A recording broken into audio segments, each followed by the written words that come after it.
the DG ECHO champions the Nexus approach, linking crisis response with development and peace that address the root causes of hunger and bring people out of a very vicious circle.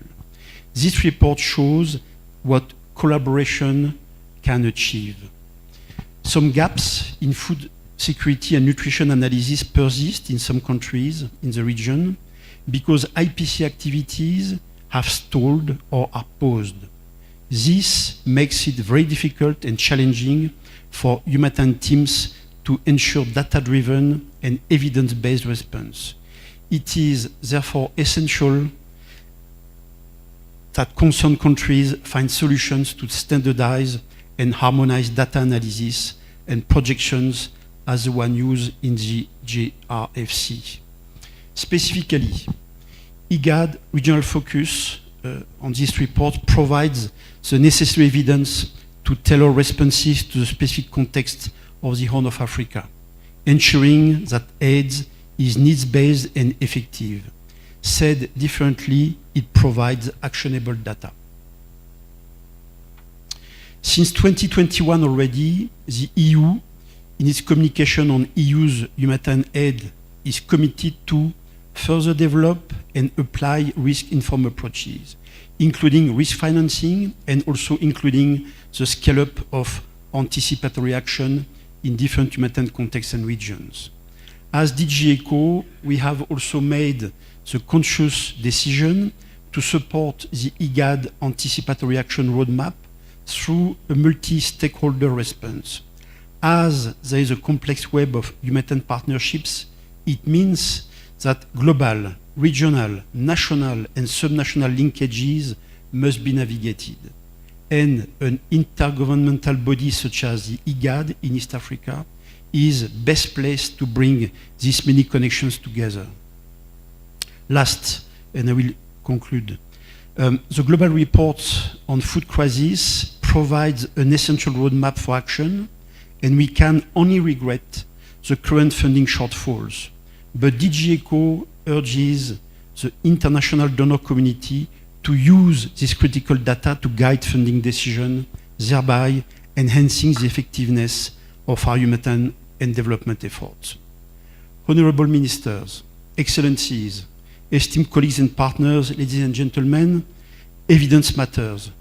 The global report on food crisis, a collaborative effort by UN bodies, NGOs, and government partners, provides data-driven insights that helps us to act faster and better. It's a cornerstone of how the EU targets aid to those who need it most. Many thanks for your attention.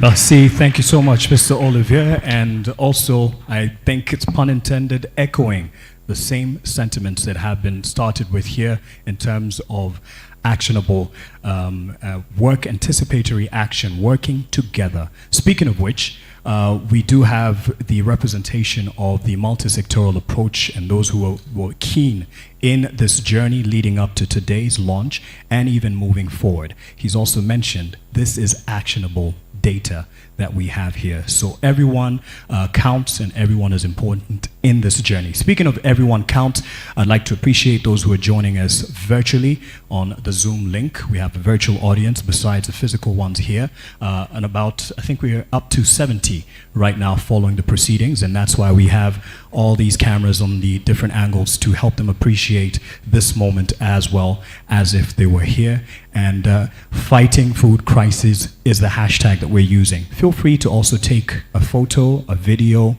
a selfie, a picture, and share that online, representing the organization that you are here to stand on behalf of. So that's the hashtag that we're using, and we'd like to say Karibu Sana to our virtual audience that's joining us here. And now, ladies and gentlemen, I have the distinct pleasure of inviting Honorable Harsama Kello, the Principal Secretary, State Department for Arid and Semi-Arid Lands, the ASALs, and Regional Development, Kenya, for his remarks. Let's put our hands together as he comes to stage.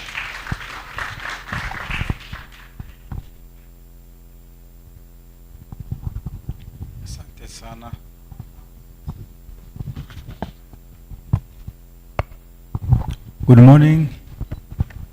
My name is Kelo Arsama. the Principal Secretary in the State Department of ASAL and Regional Development in Kenya. Government officials who are here from different state departments, representatives from UN agencies who are here, representatives from the IGAD member states, international and local NGOs who are participating. Ladies and gentlemen, I take this opportunity to thank the Intergovernmental Authority on Development, IGAD, and its partners in Global Network Against Food Crisis for inviting us to attend this official launch of the IGAD Regional Forecast 2025 Global Report on Food Crisis. It is a great honor to welcome you all to Nairobi for this important launch. Kenya is pleased to host this event, which brings together governments, partners, and experts, united by a common cause, that of addressing the urgent challenges of food insecurity and malnutrition in our region. This launch comes at a critical moment. Across our region, millions of families face hunger and malnutrition. These challenges are not abstract. They touch lives and livelihoods on a daily basis. They determine whether a farmer can plant, whether a child can eat, and whether a community can hope for a better tomorrow. The report we are launching here today is more than a publication. It is a call to action. It provides us with a clear picture of the situation we are grappling with and draws attention to the critical picture of the situation we are grappling with and draws attention, to the critical issues that we must confront collectively. Indeed, this report comes at a pivotal moment. Our region continues to face multiple shocks, from droughts and floods to rising food prices, conflict, and insecurity. Yet amid these challenges, we also see encouraging progress.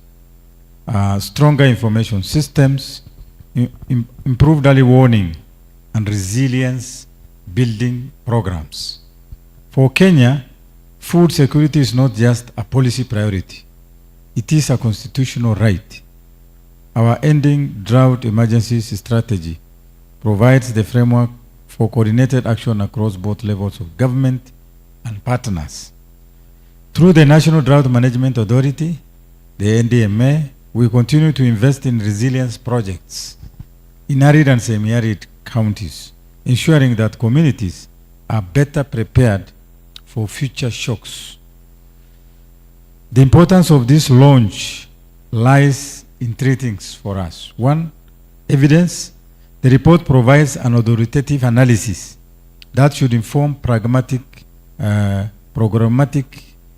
priorities as well as policies at the national level. Solidarity. It reminds us that food crises in our country affect the stability of all. Regional cooperation is therefore a must. It's essential. It is not optional. And lastly, action. Data without action is wasted. This launch must lead to commitments, investments, and concrete actions that change lives. As we prepare to hear the findings of this report, let us do so with open minds and with agency. The data may be sobering, but it also offers us a roadmap. Our task is to translate evidence into policies, investments, and partnerships that deliver results. As I said last year during a similar launch, 2024 Global Report on Food Crisis, it remains my wish that we build on the past year's successes while adapting to emerging global challenges. As we collectively celebrate our success and look to the increasing prosperity in the region, we must remember that real progress can only be achieved if youth and women are given equal opportunities to contribute in bringing about transformational, economic, environmental, and social changes required for sustainable development. As I conclude, I wish to thank IGAD and Global Networking Against Food Crisis Partnership for their leadership in producing this report, and the governments of IGAD member states for their steadfast commitment to achieving food security and improving nutrition. Let this launch serve as a reminder. Together, we can bend the curve of hunger and malnutrition and move towards a food secure, well-nourished, and resilient IGAD region. And I also want to add that while we continue to face more droughts as African nations, we need to build our own self-made solutions, not necessarily always to rely on foreign donations, on foreign support. As a country, we have managed to support ourselves during drought. The last drought of 2020 to 2023, the government of Kenya built its own capacity to provide food for more than 2 million Kenyans who are affected by drought. We are again prepared for any such eventuality. We are prepared for more droughts. However, because of the large-scale effect of this drought, normally complementary support from partners is required. However, I again want to insist and appeal to other African nations who are members of IGAD to build their own capacities to manage their problems, as they also look for other complementary. And speaking of which, it is global. So we do have remarks that are going to be made from Rome, and that is Italy. I think Sarah is still with us. Sarah McCarthy, the Global Coordinator, Food Security Information Network, that has been also very crucial in this partnership to put this data-driven report together, is going to be addressing us online. We'll be able to follow it on the screens there as the presentation is made, the highlights of the report that I'm sure you're here to digest. Sarah, buongiorno. I believe it's still safe to say that. It's 8:50 there. Karibu, and thank you for being on standby. Thank you so much. It's a pleasure to be here. Are the slides online? Yes, they're on standby, and we're running them from this end as well. We'll be on the middle screen if I believe that's the case. Yes, we're ready. Okay. Great. Thank you so much. So, honorables, distinguished participants, ladies and gentlemen in Nairobi, and to those online, thank you so much for joining us today to listen to the findings of these two key reports on the state of acute food insecurity and nutrition around the world and also here in Eastern Africa. My name is Sarah McCaddy. I'm the Global Coordinator for the Food Security Information Network, which produces the GRFC. And today I will be presenting to you a brief overview of the findings of the 2025 GRFC, which will be followed by a presentation by Charity on the findings of the regional focus on IGAD member states. So first, let me introduce you to the reports. These two reports are the product of a strong collaboration between the Food Security Information Network and IGAD that has lasted well over 7 years, with IGAD's active involvement both in the production of the GRFC and our support to IGAD to generate a regional focus. Both of these documents are public goods, and they're based on data and evidence. Both of them follow a rigorous methodology to identify where there are food and nutrition crises, who and how many people are affected and why. We work collaboratively with global and regional partners to provide an independent and consensus-based analysis on the situation of acute food insecurity and nutrition. Both of these reports establish reference points at the global level, at the regional level.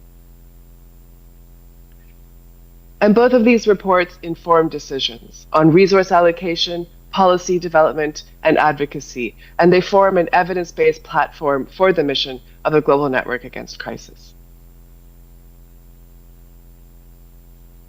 Oh, could you go back one slide? So food security, or food crises and nutrition crises are dynamic, and even when they are protracted, they can actually change very rapidly. As such, the GRFC analyzes the highest recorded number of people facing acute food insecurity each year. Effectively, we take an annual snapshot of a moving crisis. Today, I will present to you data and evidence on people who face high levels of acute food insecurity in 2024. You'll also hear me referring to these people as those who need urgent food and livelihood assistance throughout the presentation. I'll also provide some additional analysis coming out of the GRFC 2025 September update, which will also be soft-launched today. The IGAD report is the second snapshot. It uses the latest available data for IGAD member states, providing a picture of the situation in Eastern Africa as of August 2025. And we have to remember, as I present these numbers and these statistics, each of them represents a person, a family, and a community, and it is for them that we present this report. So in 2024, the GRFC identified 65 countries with food crises. All eight IGAD member states had food crises. Next.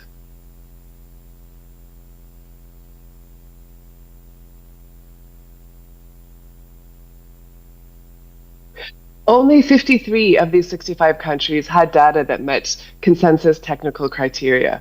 12 were data gaps and aren't included in the analysis. You can see these data gap countries in darker gray on the map before you. 295.3 million people faced high levels of acute food insecurity. This is almost 14 million more people than in 2023, despite the fact that we counted less countries than last year. The increase is mostly driven by expanding analysis coverage in certain countries, but deteriorations in food crises also outweighed any improvements that were seen in other countries. The darker colors show those countries with the higher numbers of people in urgent need of assistance. Just over a fifth of the global total were found in IGAD member states, at 63.3 million people in the 7 countries that had data. When we talk about food insecurity, it's also important to talk about the share of the population in a country that is affected. And in doing so, we can capture those countries that have smaller populations, but also face food crises. In 2024, 22.6% of the analyzed population in all regions were in urgent need of assistance. This is more than 1 in 5 of the people that we assess. And using this metric of share, you can see here, in darker colors, a different set of countries with food crises emerging. Palestine had again 100% of its population in need of assistance. Sudan, South Sudan, Yemen, and Haiti each had close to half of their populations facing high levels of acute food insecurity. The dots on the map show displaced populations. The darkest dots show where over half of those displaced were in urgent need of assistance. We see that in IGAD member states, almost a quarter of those counted were in need of food and livelihood assistance. In this next slide, I wanted to draw your attention to the most severe phase of acute food insecurity. Phase 5, or catastrophe, is the most severe form, where people face starvation, death, destitution, and extremely critical acute malnutrition.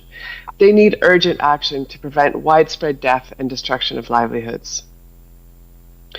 In 2024, the number of people that face catastrophe doubled.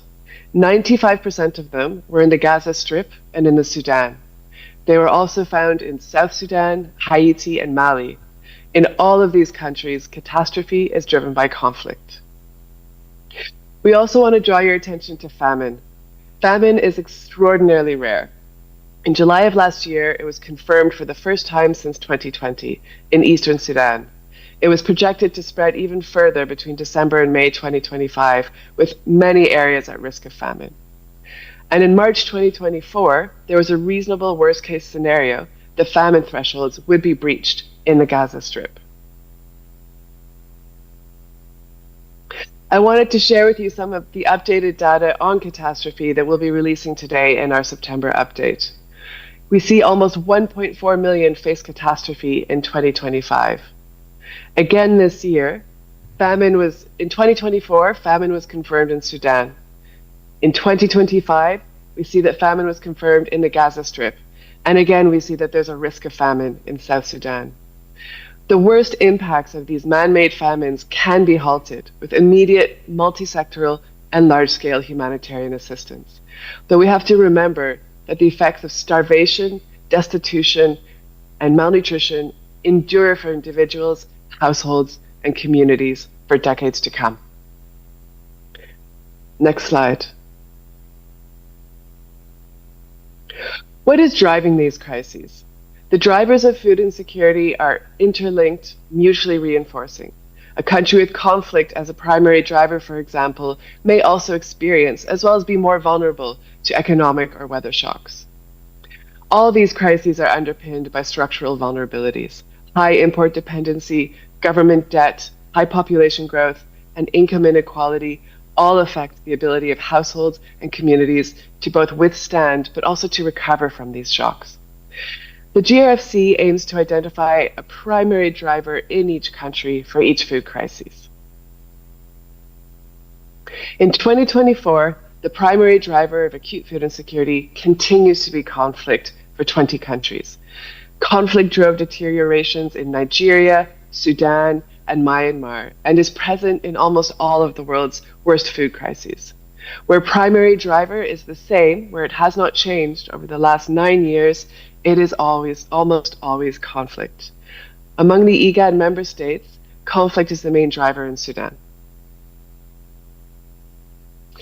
15 countries had economic shocks as their main drivers, including, perhaps counterintuitively, those also facing conflict: Syria, Yemen, and South Sudan, for example. This number is twice as high as in pre-COVID years. We're truly highlighting that the weak economic global growth through 2024 was insufficient to offset the damage done by years of successive global economic shocks. Among IGAD member states, Djibouti and South Sudan had economic shocks as the main driver.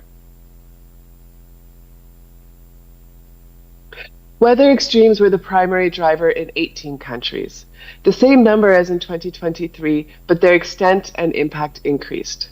2024 was the hottest year on record, boosted by a warming El Niño event. Precipitation extremes increased in some areas, including a strong monsoon in Asia, but the El Niño also brought hot and dry conditions to southern Africa, causing devastating drought. Among the IGAD member states, Ethiopia, Kenya, Somalia, and Uganda faced weather extremes as a primary driver of acute food insecurity.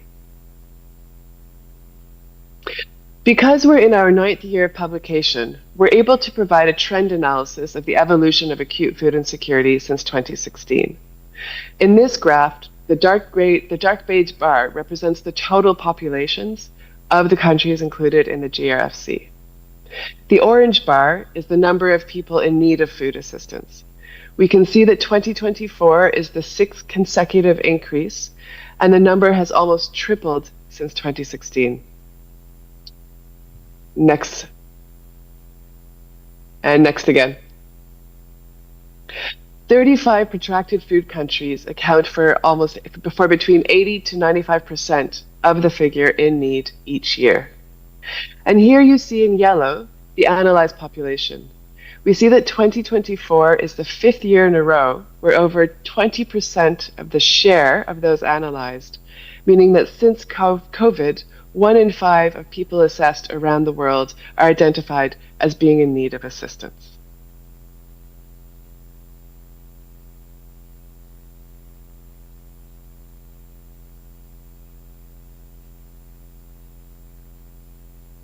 For the first time, the GRFC introduces a definition for nutrition crises, and we're able to highlight where there are levels of high acute malnutrition among children and pregnant and breastfeeding women. In 2024, 26 countries had nutrition crises. The darker colors in the map show the most severe: the Gaza Strip, Mali, Sudan, and Yemen. 4 countries were nutrition concerns, here colored in pink.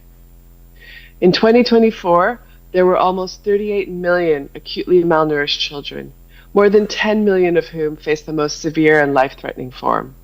The majority of them are found in just 7 countries with the largest food crises. Next. And next again. Almost 11 million pregnant and breastfeeding women were in 21 countries. As well as being an alarming figure, the fact that we only have data from 21 countries shows how little evidence we collect on this highly vulnerable group.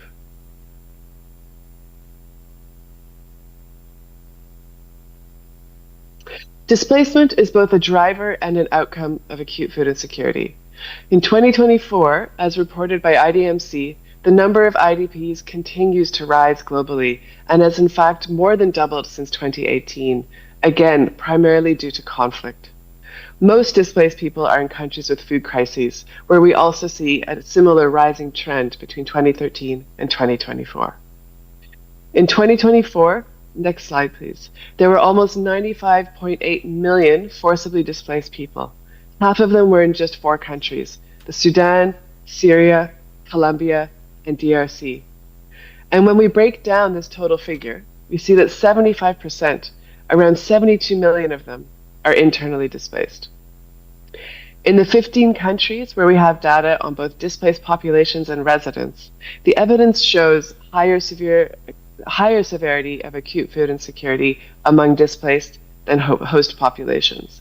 And this is most strikingly apparent in the Sudan, where famine was first identified in IDP camps, in the Gaza Strip, one of the worst crises covered by the GRFC, where the majority of people are displaced, and famine was confirmed in 2025. In Haiti, where people facing catastrophe are in IDP camps in the capital, Port-au-Prince, and in South Sudan, where many of those facing catastrophe are actually returnees, and also in Mali, where catastrophe is identified in areas with high numbers of IDPs.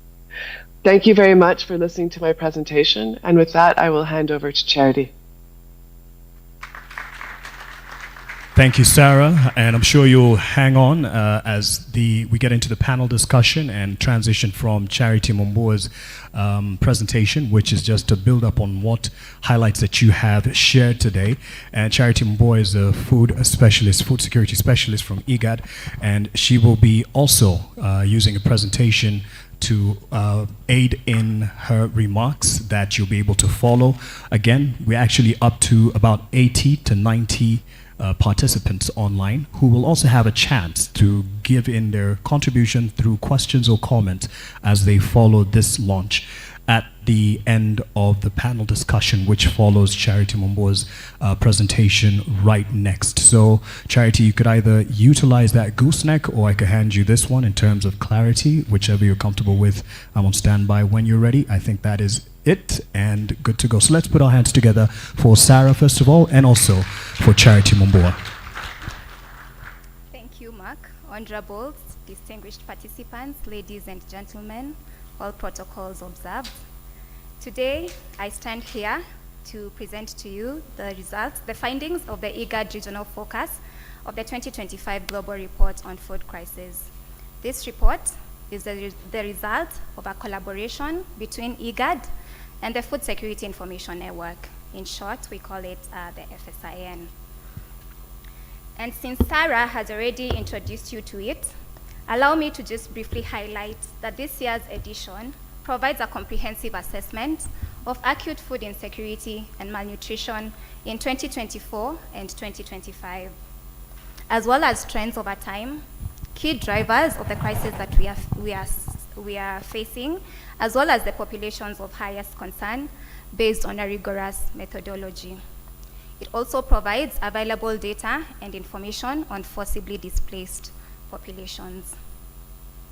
As acute food insecurity and malnutrition are dynamic, as Sarah mentioned, and can be seasonal or consequence of a shock, this report provides the highest or peak estimates of people facing high levels of acute food insecurity and malnutrition in 2024 and 2025.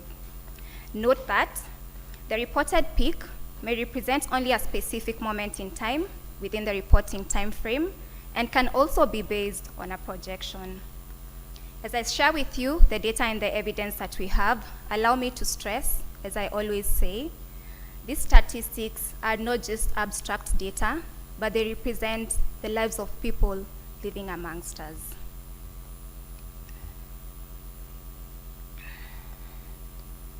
Getting into the findings of our report.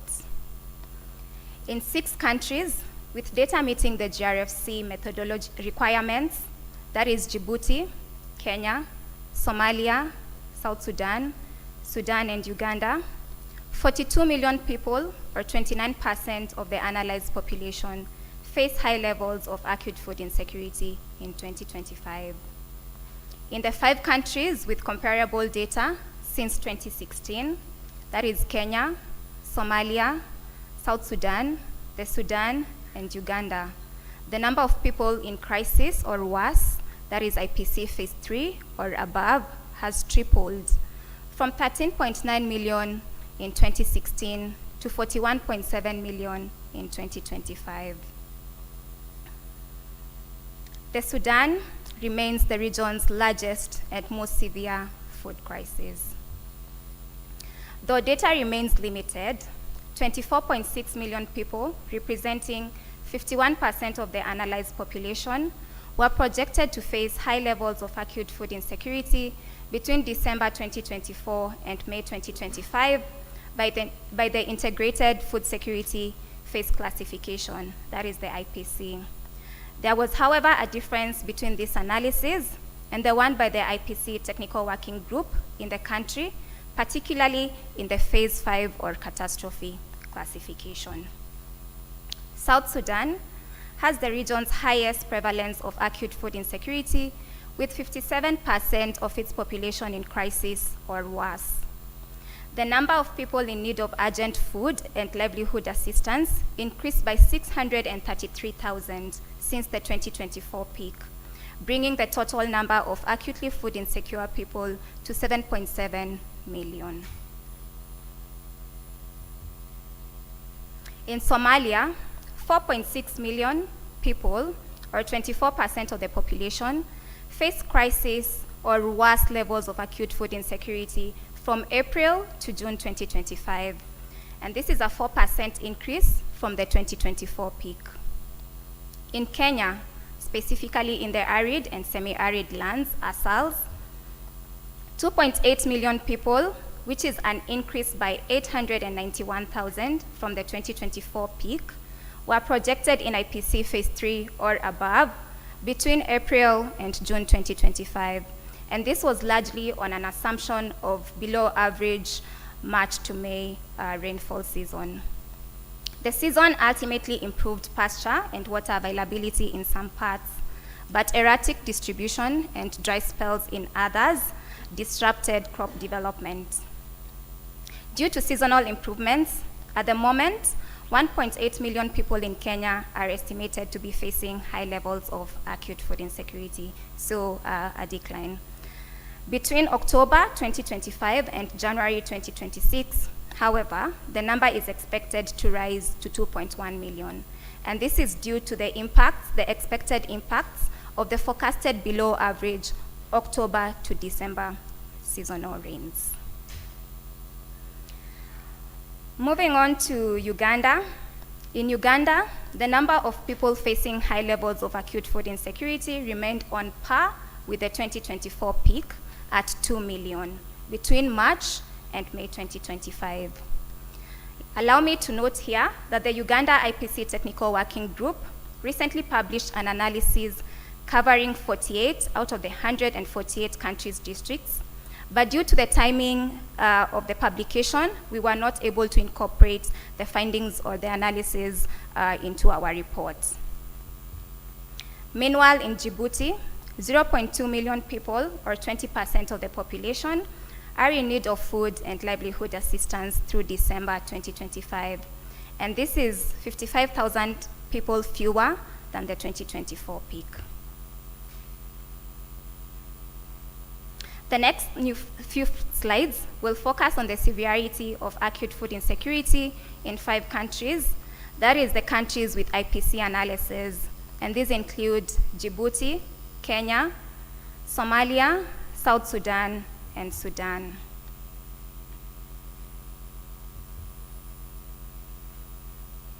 Catastrophe, or IPC Phase 5, as Sarah mentioned, is the most extreme phase of acute food insecurity.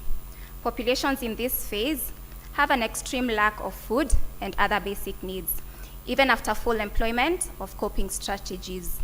Starvation and extremely critical acute malnutrition levels are evident. This year, hundreds of thousands of people are estimated to be in this phase in the Sudan and South Sudan. In South Sudan, this is particularly in Jonglei and Upper Nile states. And again, in South Sudan, this includes 39,200 refugee returnees from the Sudan. Further, certain areas in the Sudan are estimated to be at risk of famine. Between April and July 2025, 2 counties in South Sudan, that is Ulang and Luakpini in Upper Nile, are also estimated to face a risk of famine. Emergency is the next severe phase. Households in this phase either have large food consumption gaps, which are reflected in very high acute malnutrition and excess mortality, or are able to mitigate large food consumption gaps, but by employing emergency livelihood strategies. This year, 11.7 million people are in this phase across the 5 countries with IPC analysis. Again, that is Djibouti, Kenya, Somalia, South Sudan, and the Sudan. And this is a decline from 2024, mainly due to reductions in Somalia and the Sudan. And in the case of Sudan, this is basically due to seasonal reductions.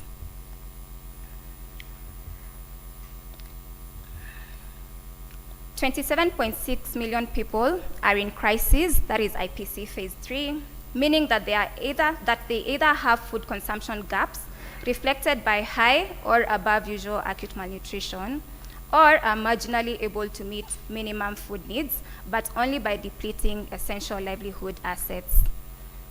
This is a 5% increase since 2024, driven by a rise in Kenya, in Somalia, and South Sudan. Lastly, in terms of severity, 33.6 million people are in stressed, that is IPC Phase 2. This is 2.4 million more people than in 2024, with the largest increases recorded in Kenya, followed by Somalia, the Sudan, and South Sudan. Populations in this phase need livelihood support and resilience strengthening. Of particular concern to us are the 15.6 million people classified in this phase in the Sudan and who risk transitioning into worse off phases.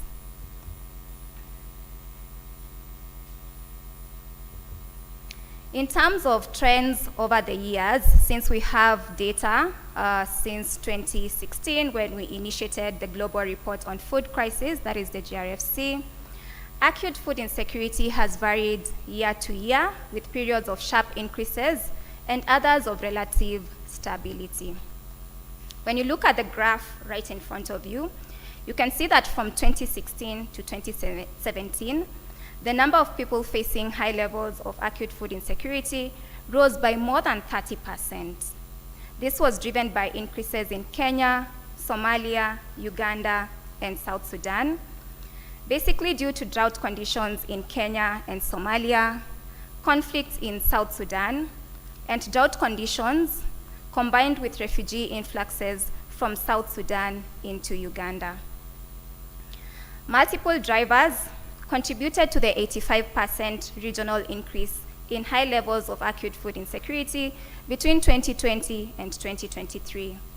This includes the socioeconomic impacts of the COVID-19 pandemic, as we are all aware, the devastating 5-season drought in the Eastern Horn, widespread flooding in Sudan and South Sudan, and conflicts in parts of the region, including South Sudan and Somalia.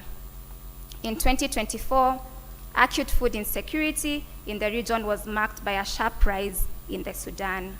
While in Kenya and Somalia, there were some improvements due to better rainfall, which aided recovery, albeit slow, from the 2020-2023 drought.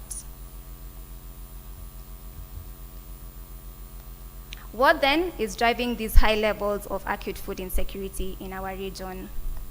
The high numbers just highlighted are the result of a convergence of multiple, mutually reinforcing shocks, compounding structural vulnerabilities. First is weather extremes. Consecutive seasons of near to above average rainfall in 2024 and early 2025 generally supported crop and livestock production across the region. In some parts, however, flooding and erratic rainfall distribution compromised food security. Without going into the details of what happened during each and every season, allow me to highlight that drought conditions currently persist in central and northern Somalia, as most of us may be aware. Meanwhile, even as the representative of the IGAD executive secretary mentioned, the upcoming October to December 2025 rainfall season is forecast to be drier than usual in several parts, and this includes eastern Kenya and much of Somalia, which remains of concern given that drought conditions currently persist. Unfortunately, this risks negatively impacting crop production, pasture regeneration, and water availability, and it also underscores the need for anticipatory action. Second is conflict. For the past 2 years, conflict in the Sudan has been the leading driver of acute food insecurity in the region. We will zoom into the Sudan later in the presentation.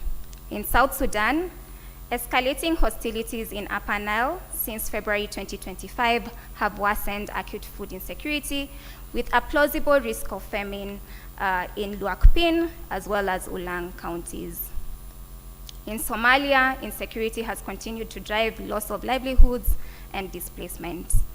Intercommunal violence and resource-based conflict also affects parts of Kenya and Uganda. Lastly, in terms of drivers, is economic shocks.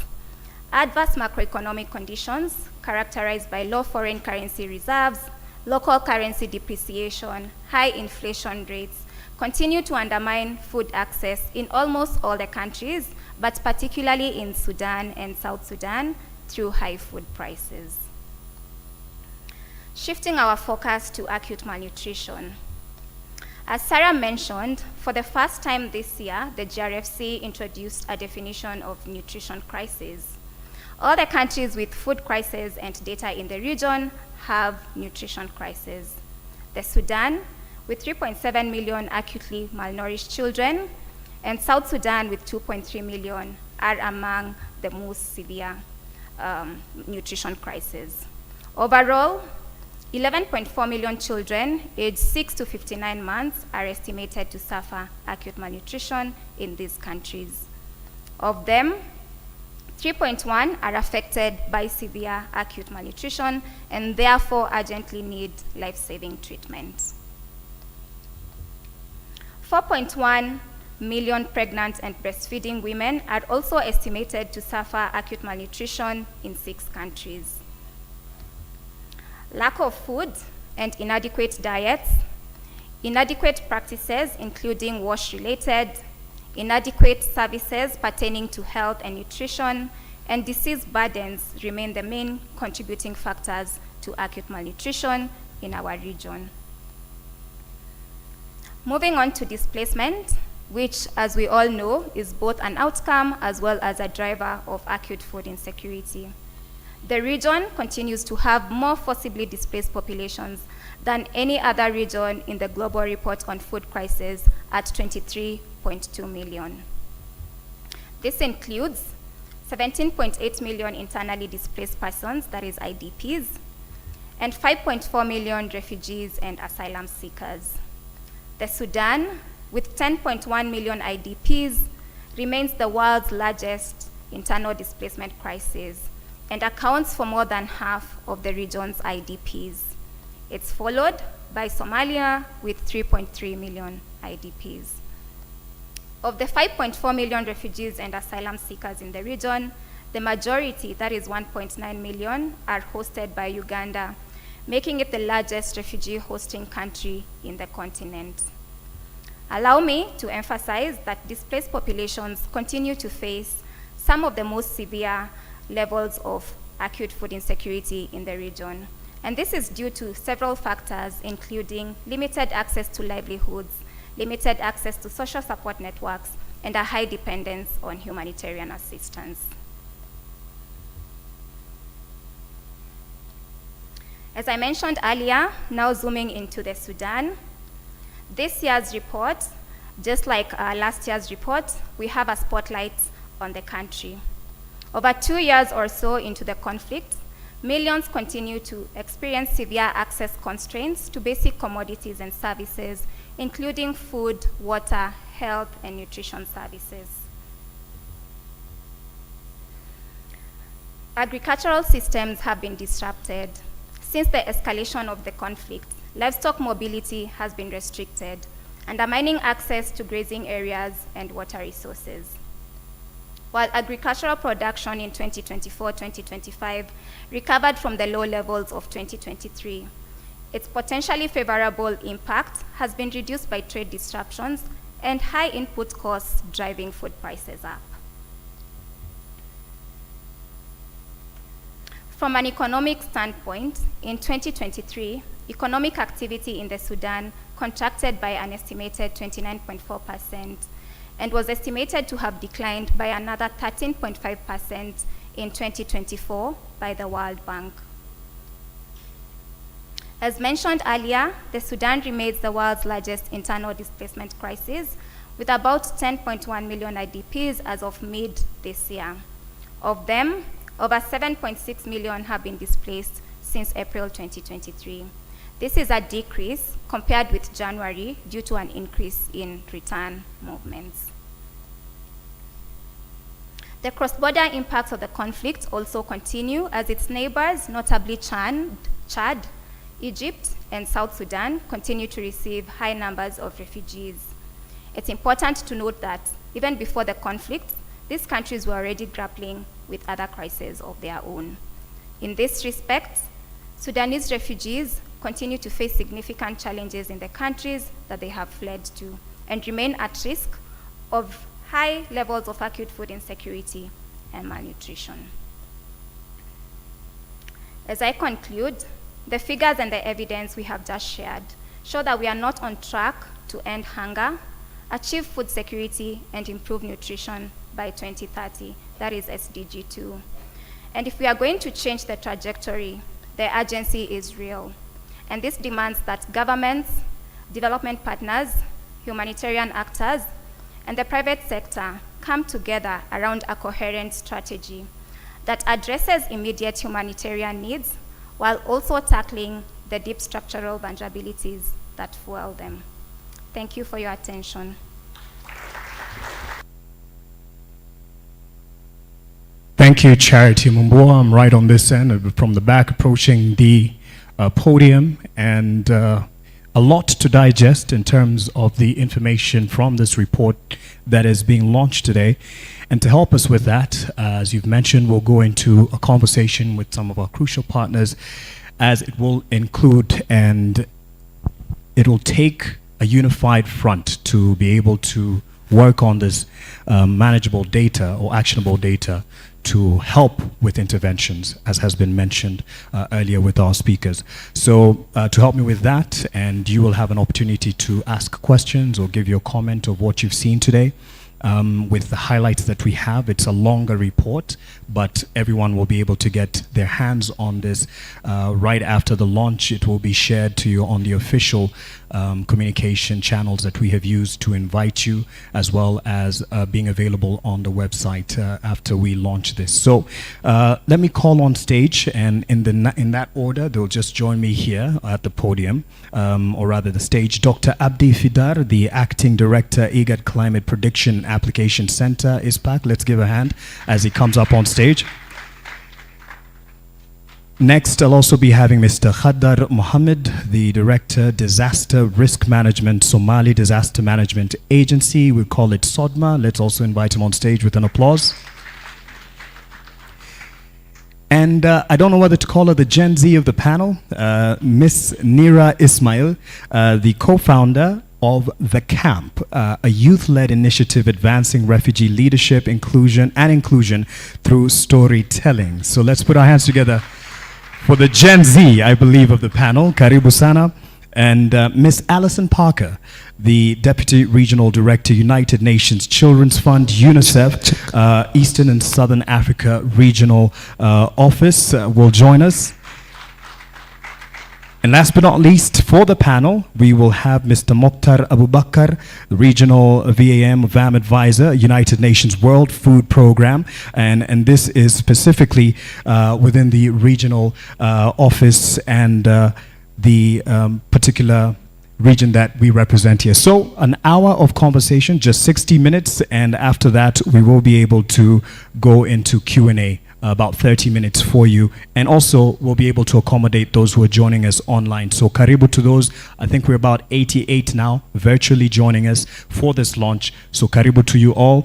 You're also part of this conversation, so we'll be picking some questions on the chat section through our technical team as we continue. So I'll start with the first conversation with Mokhtar. In this, as we followed the data, the figures that are being put out there in this report, very alarming in terms of the severity of this. And yes, thank you. The mics will be handed down to the panel. We appreciate that. With this report that we've seen 42 million people facing high levels of acute food insecurity in at least six IGAD member states. Bwana Mokhtar, with humanitarian funding sharply declining, we know this being the geopolitical environment and reality that we have right now, how can we utilize or at least optimize the available limited resource that is there? Before we even speak about our own self-driven solutions, how can we optimize what is available at the very moment? Thank you very much for the question. Good morning. It's a tough question. It's a question that's I think on the minds of many an agency, many a government, many an actor, as we kind of say, involved in food security, involved in humanitarian action, in the region, globally as well. So it's a question that's really du jour, and it's a bit of a tough one, right? I mean, there are things we can do. So we can work together better. And one way, for example, in which to do that, I'll appeal to the bureaucrat in me and say that there's a process for this. It's called UN80. There's a lot of United Nations agencies and member states who are getting together to say things like, let's, as a conversation with WFP and UNICEF is currently ongoing, let's talk about efficiencies in our supply chains globally, right? Let's talk about logistics. There is a conversation about data. And let's talk about how duplicative a system of data we have, if we do, and what efficiencies can we get in collecting data smarter, better together. There are other things we can think about to make our dollars go further. A couple of things that have been mentioned by speakers up until now that are really impactful. One is we know that prevention is better than the cure, so that's anticipatory action. I think WFP right now is cooperating with governments, with the government of Kenya as well as the government of Ethiopia to undertake anticipatory action against some of the horrible drought-like conditions and lower expected rainfall for the coming season. So we can work smarter in that way.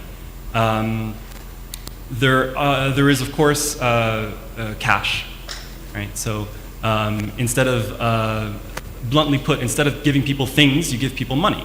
And when you give people money, then you're not only supporting people, you're supporting markets, you're supporting perhaps an entire sector of an economy. So that makes a little bit of it stretches the money out, if you will, and it gives you these multiplier effects, which I think we need to be striving for in these days.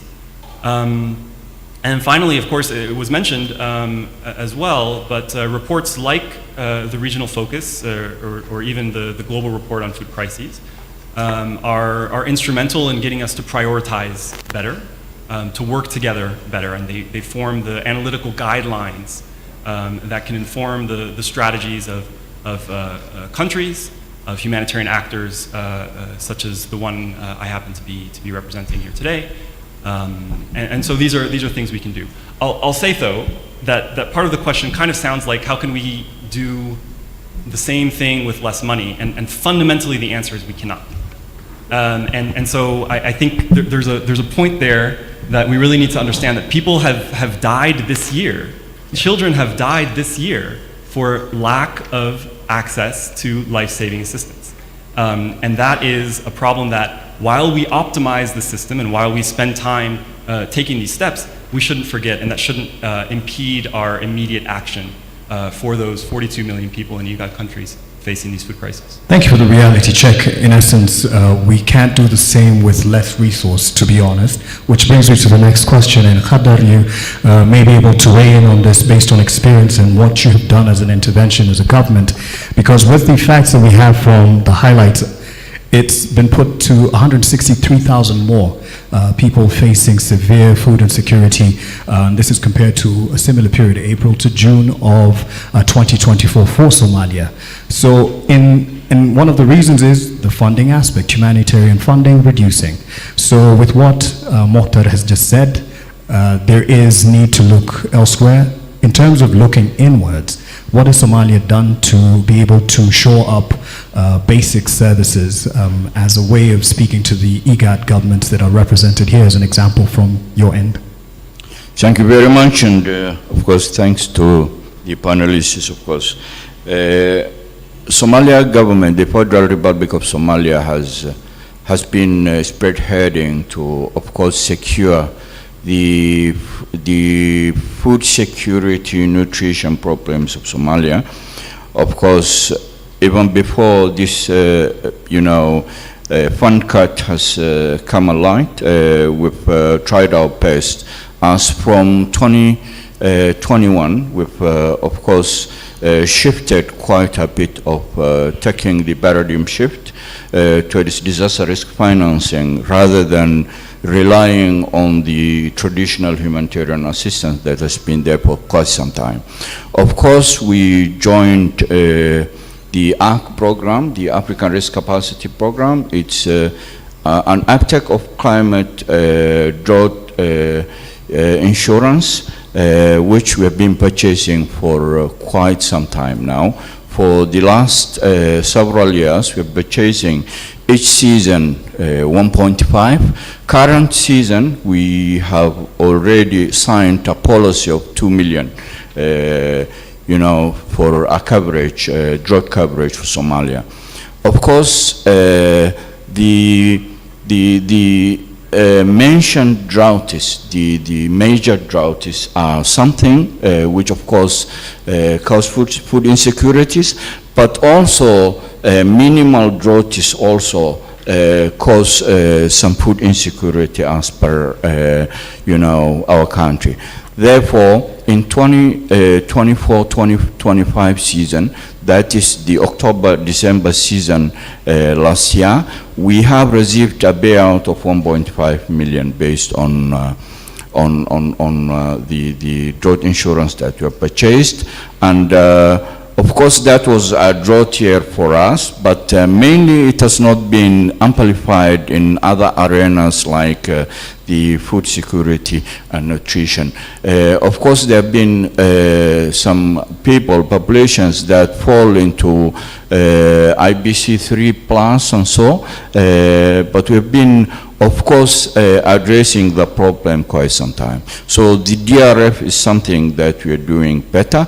The anticipatory action is another area that we've been, of course, doing in terms of the multi-hazard, not only drought, but also flood.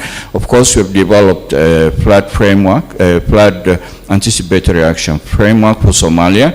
We've also developed a flood anticipatory action model for Somalia to trigger the response, the anticipatory actions at that point. Now, as we speak, we are crafting the national anticipatory action roadmap for Somalia, as well as other parallel efforts that are ongoing, including the crafting of the drought anticipatory action framework, as well as developing the drought anticipatory action model. Thank you very much. So in essence, you are confirming that governments can fill the gap.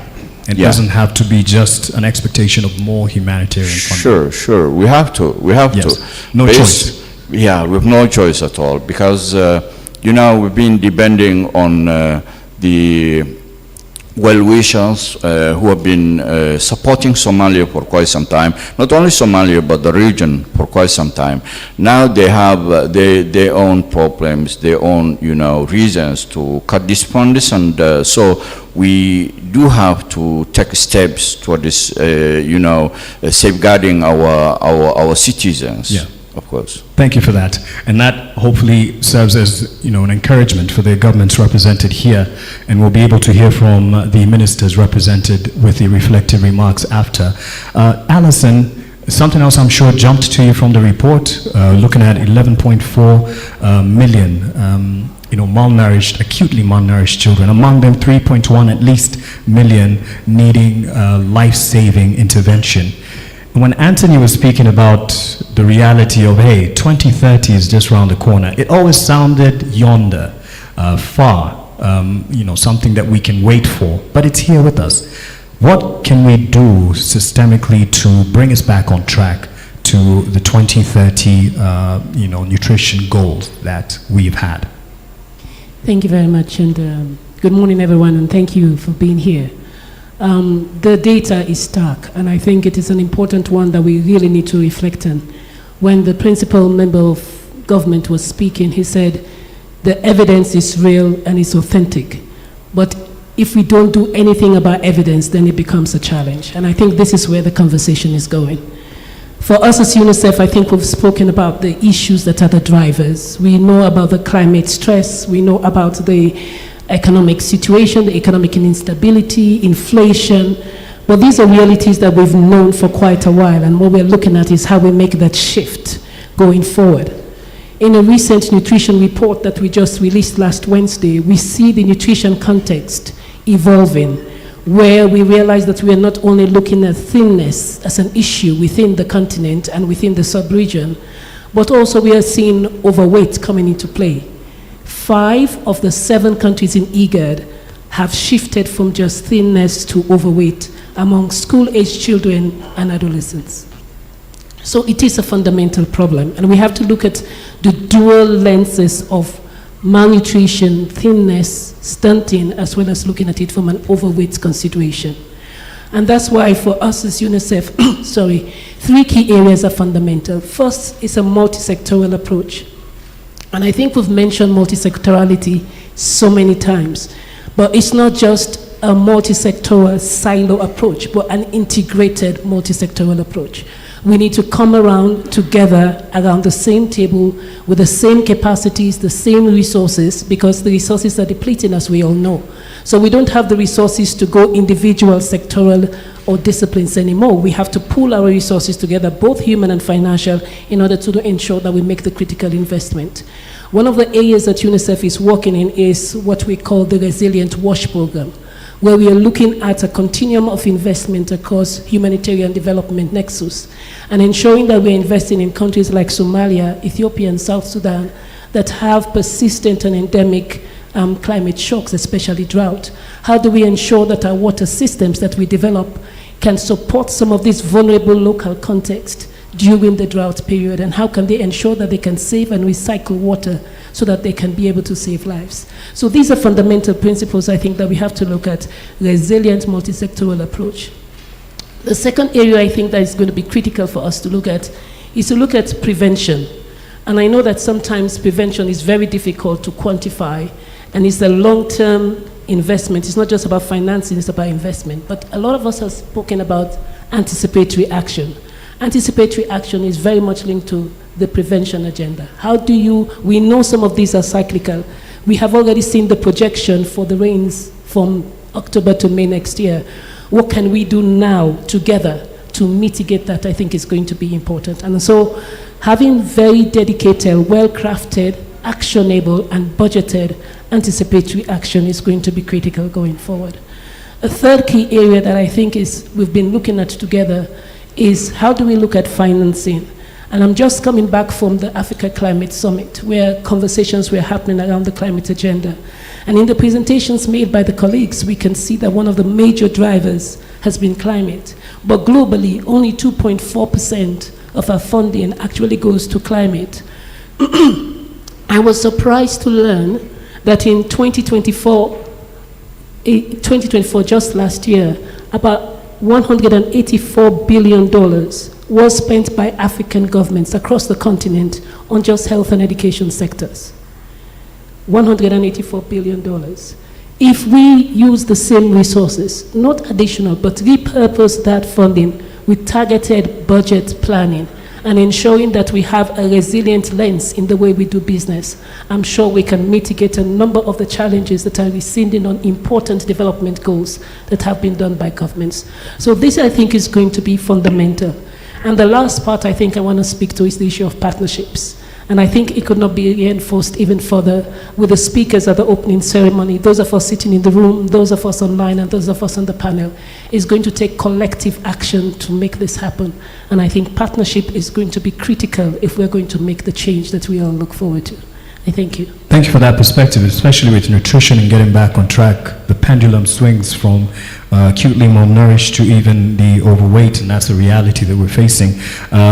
But just very briefly, are you worried we are running out of time with the 20?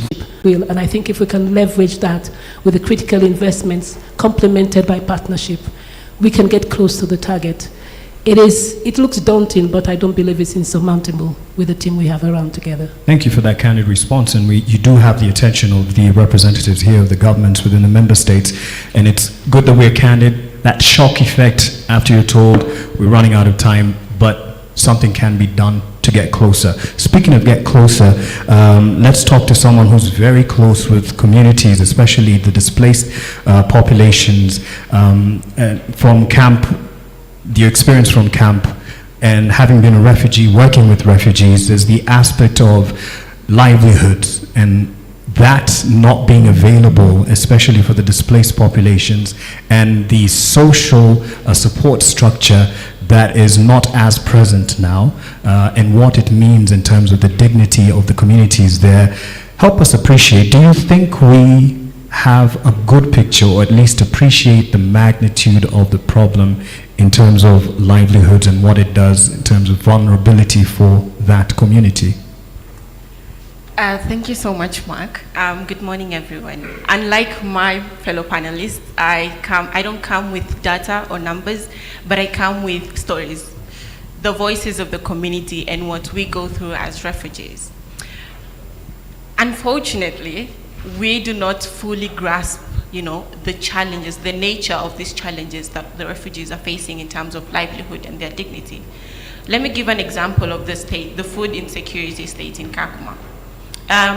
Recently, there have been reduced food rations, which in turn has led to a lot of families not being able to get their daily meals. A family would go in a week, they would have a meal or two. And this is a family of a mother and maybe 5-10 kids that they're supposed to take care of.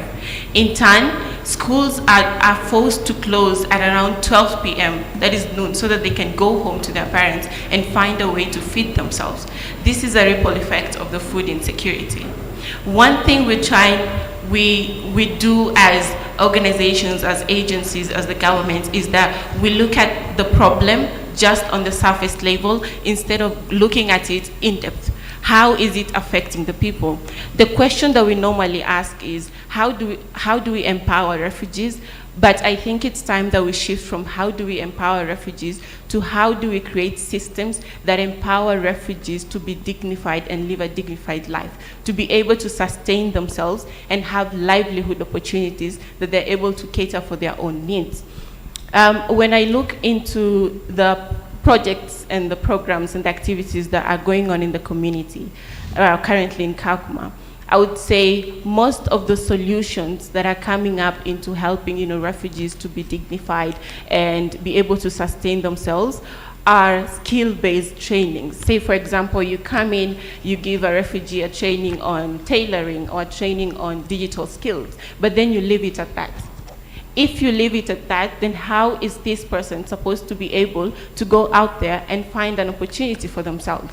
When in turn, there are limitations in terms of their movement, in terms of their education, in terms of their workplaces. How do we move from, just providing a solution for now, but a solution for the future, for the next years to come? And I believe if we focus our mindset and, shift our mindset from the now into the future, we'll be able to truly have an impact into the community right now. Talk about sustainability and move forward to achieve sustainability. Thank you for that, and we'll be getting a bit more in terms of when you talk about storytelling, what really has meaning for that community. Dr. Fidar, with I don't know how many here remember the times when weather forecasts were not as reliable. When we have the weather news, you'd have some wool stuck on some paper as the weatherman was giving the news. Things would fall live on screen, and the weather forecast wasn't reliable. So we remember that. Today, they are very, very reliable in terms of accuracy. And we do have the reality of climatic shock for the region, and that affects, it's at the nerve of the communities that rely a lot on agriculture, and that represents most of our populations here. For you, what climate smart practices and technologies do you think can help build the resilience for communities and also give impact that can be replicated? Thank you. Before I answer that question, let me thank the World Bank and Food Systems Resilience Project that made this event possible as an IGAD director. If I answer that question, climate smart innovations or technologies, including climate smart agriculture, is not an option. It is necessary in the region. We know that considerable proportion of our population is dependent on agriculture. Therefore, we have to adapt climate smart technologies. It could be climate smart agriculture, it could be climate smart transport system, it could be all those things. For instance, we have to adapt climate smart water systems. Drip irrigation is one example that we should adapt. Fertilizer should be also improved. We realized that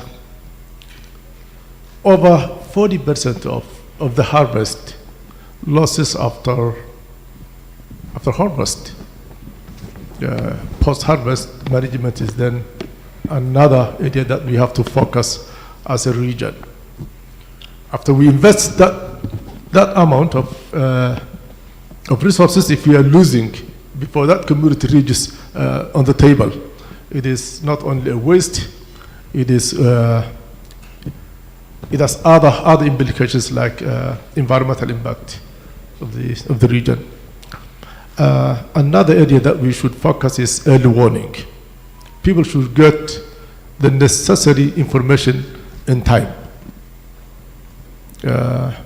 Actually, that's possible now. As Andrew said earlier, there's no shortage of early warning.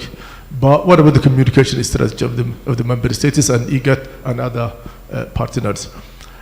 Is this information reaching the community in time and in a manner that they can easily understand?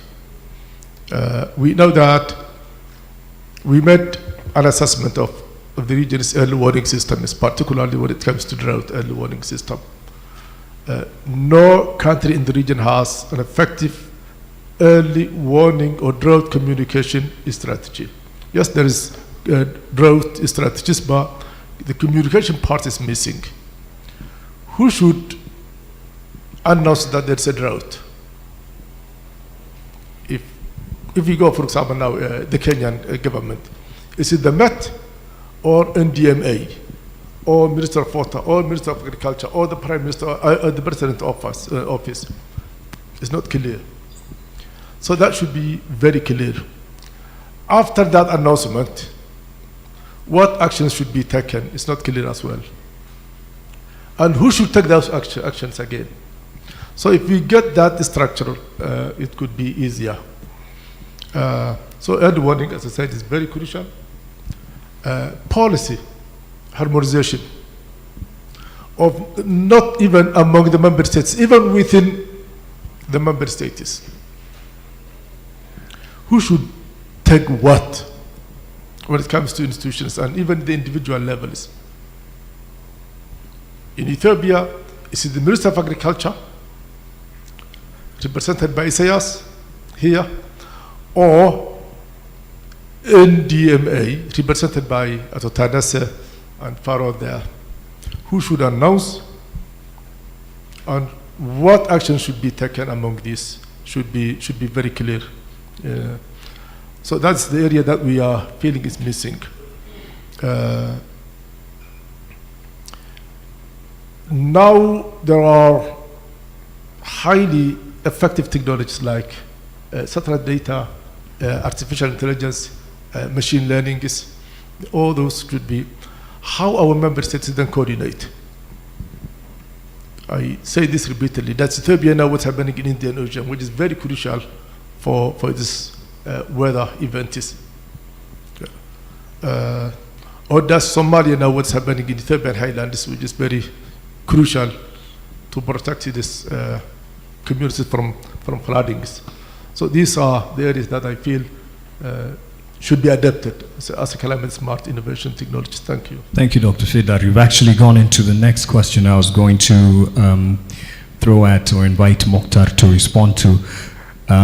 He's mentioned one of the barriers about interventions. So the strategy, the early warning strategy, for him, there seems to be a gap in terms of who says what or who should be the one to bear the, or at least make the communication, and how can we together as governments work further. So besides that, what other barriers do you see and the bold actions that can be taken in terms of the interventions moving forward? Because yes, the information is out there. In the last 15 years, we've had 3 famines confirmed. But in terms of response, rather than have knee-jerk reactions after the reality, what can be done preventively? Yeah, only the easy questions. Yeah, it's very difficult. I mean, you mentioned famines, right? Yeah. So, for example, famines don't just happen. Famines are the product of a system. You could see them as part of a continuum, but it's an extreme part. It's not every day we have a famine. And famine's not something that we just wake up to. Famines are part of a system, the drivers of which have been mentioned here, that we can track, and that we can take steps to understand, and that we can try to address at every level. So it's true that when famine is sort of staring you right in the face, as is in the case in Sudan today, then yes, the barriers are, we know them. It's access, it's funding for humanitarian responses, it's maybe some efforts on humanitarian, economic policy to alleviate market inefficiencies caused by conflict, right? But primarily it's in the case of Sudan, stopping the violence. If you take a step back and you see where we are when we're looking at famine the next season, the next 2 seasons, then really it is the case that the link between the information that we have and the action that we need to take, and I'll come back to the funding point as well, needs to be strengthened. There exist early warning systems, as our great colleague at SODMA, also in IGAD, our speaker just said, there exist systems that are a little more, let's say, on the weather meteorological side. There exist famine early warning systems. Somalia has a very well-known, famous example of that. And actually, the track record for these is not horrible. I think someone mentioned Somalia in 2018, 2017. The link between information and action was probably a little stronger there. It was stronger precisely because there was a willingness from governments, both in the region and without, to mobilize funding based on an early warning. So that echoes, in a way, the communication point. We need to communicate to people there's a flood coming, there's a drought coming, but we also need to communicate, and the audience might be a little different, but we also need to communicate that by all indications, the famine system is underway. Now, when we take another step back, and we're not 1 or 2 seasons away, we're talking a little more long-term and a little more fundamental. I'm tempted to give you another technocratic and technical solution, which is to say, well, you need better agricultural policies, you need better integration of what the humanitarians love to call the nexus of, I think it's something like conflict and resilience, and so we need to be operating in the here and now and also look forward. You need good social protection systems. These are all technical fixes.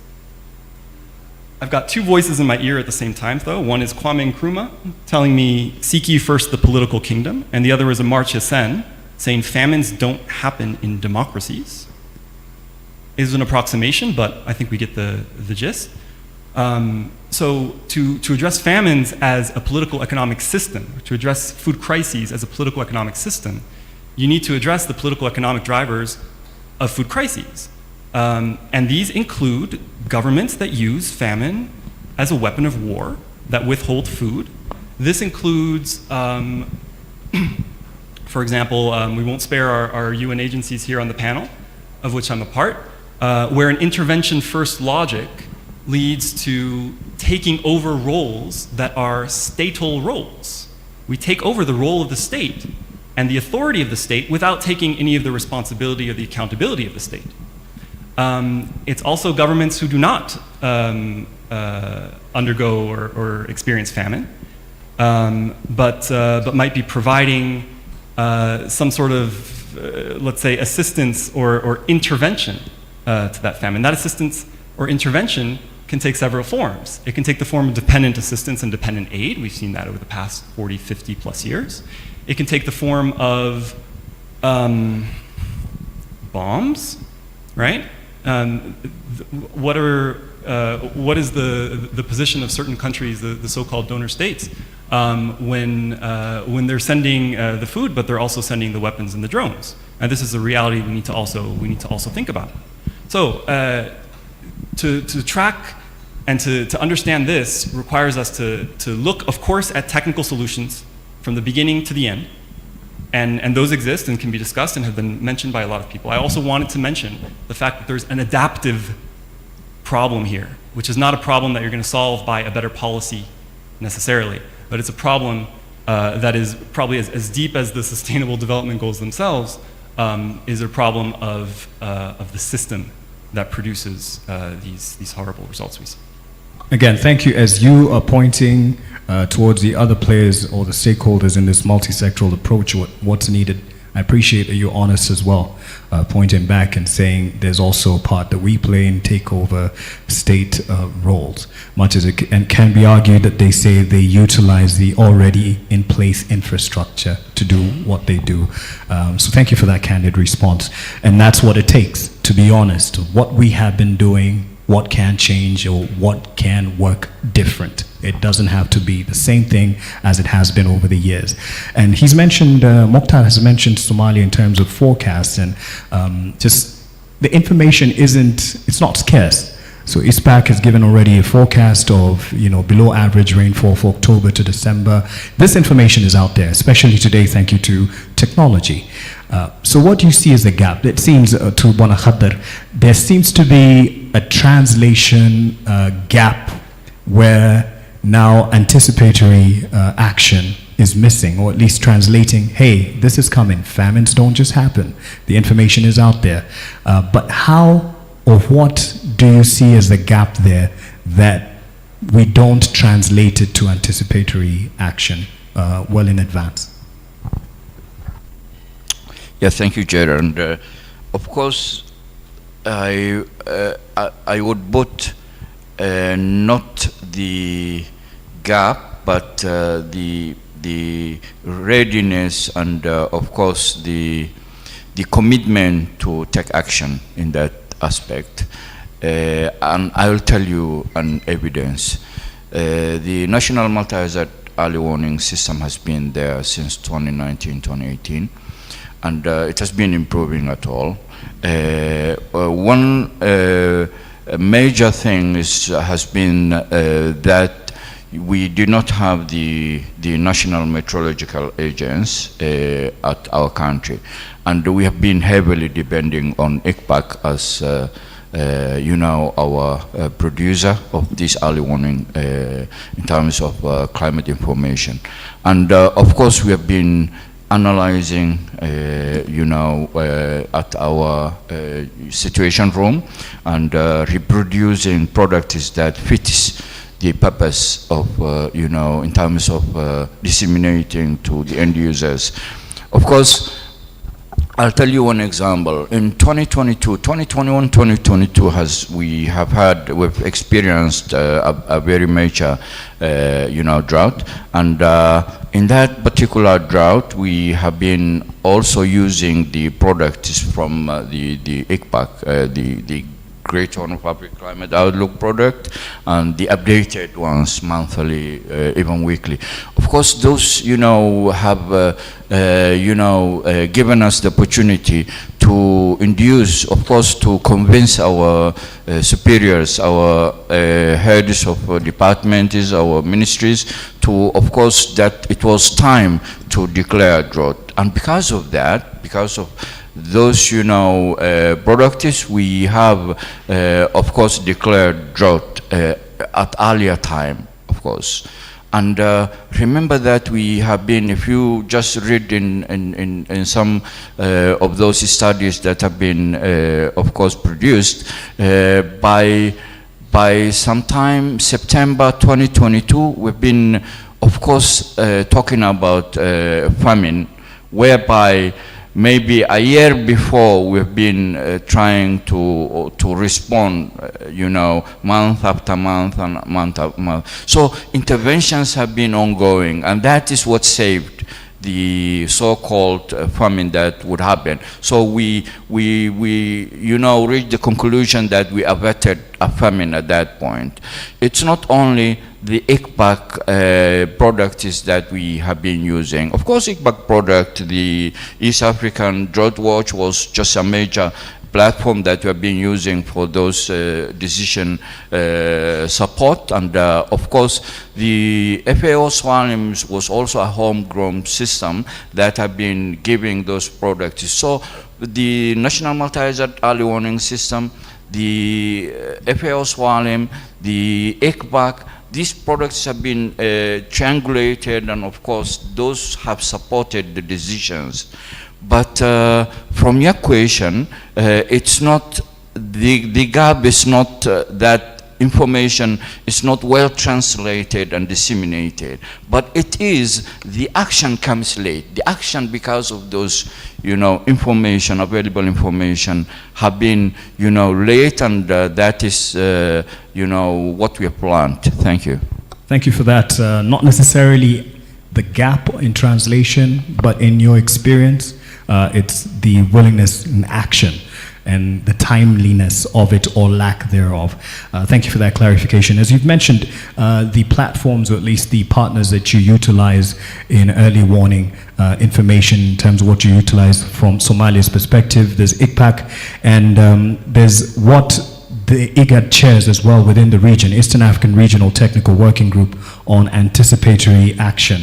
And this had there's a report that was launched in 2023 to aid in the unified approach, Dr. Fidai. And to speak about this, because we have governments represented here, we have UN agencies represented here, and NGOs, how do you recommend a better working relationship or approach with these stakeholders that are here to be able to better utilize and benefit from the information platforms that we have already?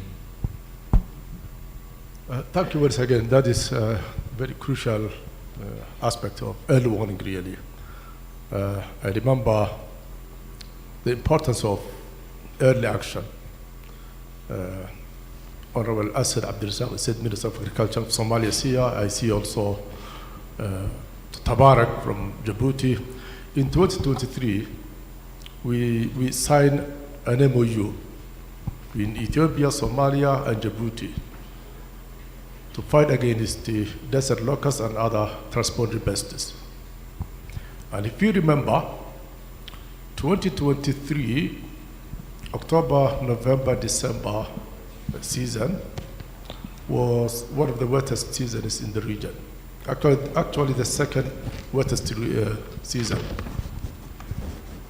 We spot desert locust swarms in Somalia, the northern part of the country. A coordination among these three countries led to avoid another catastrophe. And that shows the importance of early warning. And if you compare the two seasons, 2019, 2020, and 2023, 2024, you can see the effectiveness of coordination and early warning and cooperation between and among the member states. We spent over 4 billion in 2019-2020 desert locust outbreak. In 2023-2024, we spent less than 500,000. We spent millions of tons of pesticides in 2019-2020 and not more than 15,000 liters in 2023. So all those things are an evidence of how coordination and early warning systems can improve and enhance our performance. Therefore, as you said earlier, there's no shortage of early warning, but the necessary actions, corresponding actions, is what's missing. And I fully agree with Khadir. Different countries have different priorities. Now in Somalia, is it security that matters more or food security? Where these limited resources should be spent or invested. So these are the areas that we need. Another issue is improving our understanding of climate-related shocks. Fortunately, let me say, drought, which is the most devastating climate-related shock in the region, is not, it doesn't come abruptly. It is a slow-moving phenomena. So people have enough time to take the necessary actions. I am from Ethiopia, particularly from Somali region of Ethiopia, where drought is the most devastating shocks. We know what's happening as a community, but do we have the necessary capacity to take action at the community level? So it is up to the government, up to the state, to take the necessary action. If I'm a pastoralist in Somali region of Ethiopia, I know that there is a drought, but from where can I move to where can I move from where I am at that time? It affects us everywhere. It affects everybody. So what's the solution as a community? So it needs this wider strategy by the state and other partners. What action should be taken if that drought of that magnitude happens to that area? It should be very clear.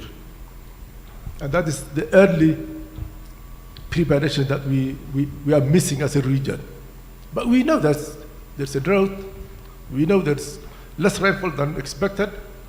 We know what the greenness of the area is or will be in 3 months' time. Do we have the necessary capacity? And that's what we mean resilience capacity of the nations. Thank you. Thank you, Dr. Fidar. And you've mentioned something that will chime into what I'll ask Alison to share in terms of experience for what could work practically.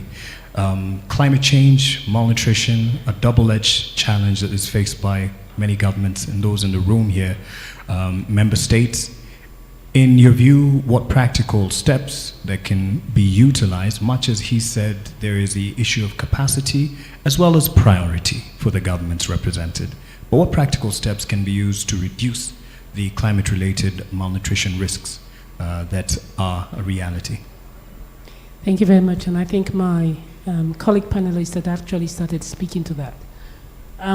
From experience, and I also had spent some time also in the Caribbean region where we worked with a lot of small island development states, and I think I want to speak to 3 critical areas again and how we can practically take this forward.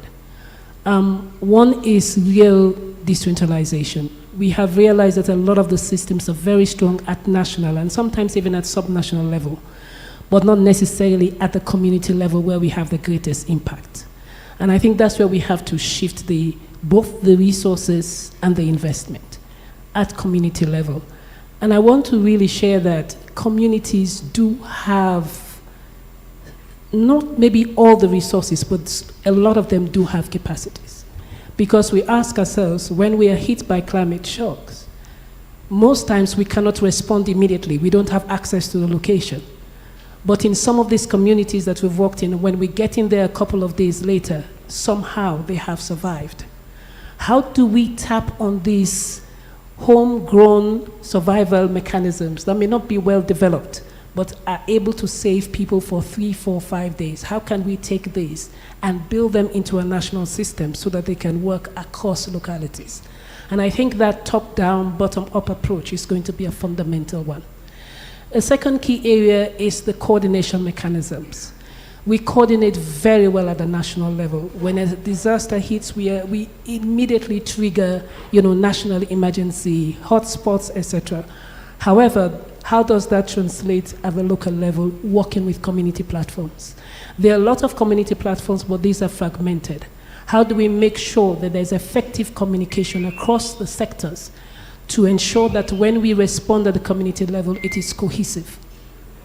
In some of the countries I've worked in, we realize that we may go in, maybe the health sector is the strongest, so we go in with a health intervention, or we go in with a livelihood intervention, or we go in with an agricultural intervention, but we don't go in with a cohesive approach. And so we are addressing some elements of the needs of the population, but we're not addressing them as holistically as possible.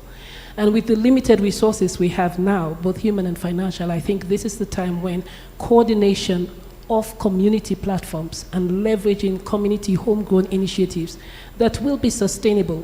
And it's proven that when it comes from the community, it is owned by them and it is more sustainable than when we try to bring in suggestions to them that they see as imported solutions. So they go with it for a time, but it's not sustainable over time. So how do we ensure sustainability in our approach is, I think, balancing this bottom-up approach where we are leveraging really homegrown initiatives, localized to the context in which people find themselves, and being able to ensure that there's that adaptation. So these are 2 critical areas that I'm looking at. The third fundamental area as well is the looking at social-cultural practices. My colleague has spoken about political economy, but I also look at social-cultural practices. These are also critical drivers to behaviors. How do we behave in a space? And coming also from the continent, there are certain things we believe that we should eat and we should not eat. And we don't know where it came from or how it started, but we've been proven that we should not eat certain things because they're not good for us. They're not good for a certain age group. They're not good for pregnant women. They're not, so there are so many beliefs and practices that also become counterproductive to some of the systems that we are building. So how do we ensure that we bring in social behavior change approaches into some of the work that we do? Because we can come in with all the systems and the supply arm of it, but if we don't have the demand from the population themselves, then they will also revert to unhealthy food practices or practices that definitely are not nutritious to them. So I think a balancing of that is going to be important. How do we bring in the social cultural aspect into some of these communities?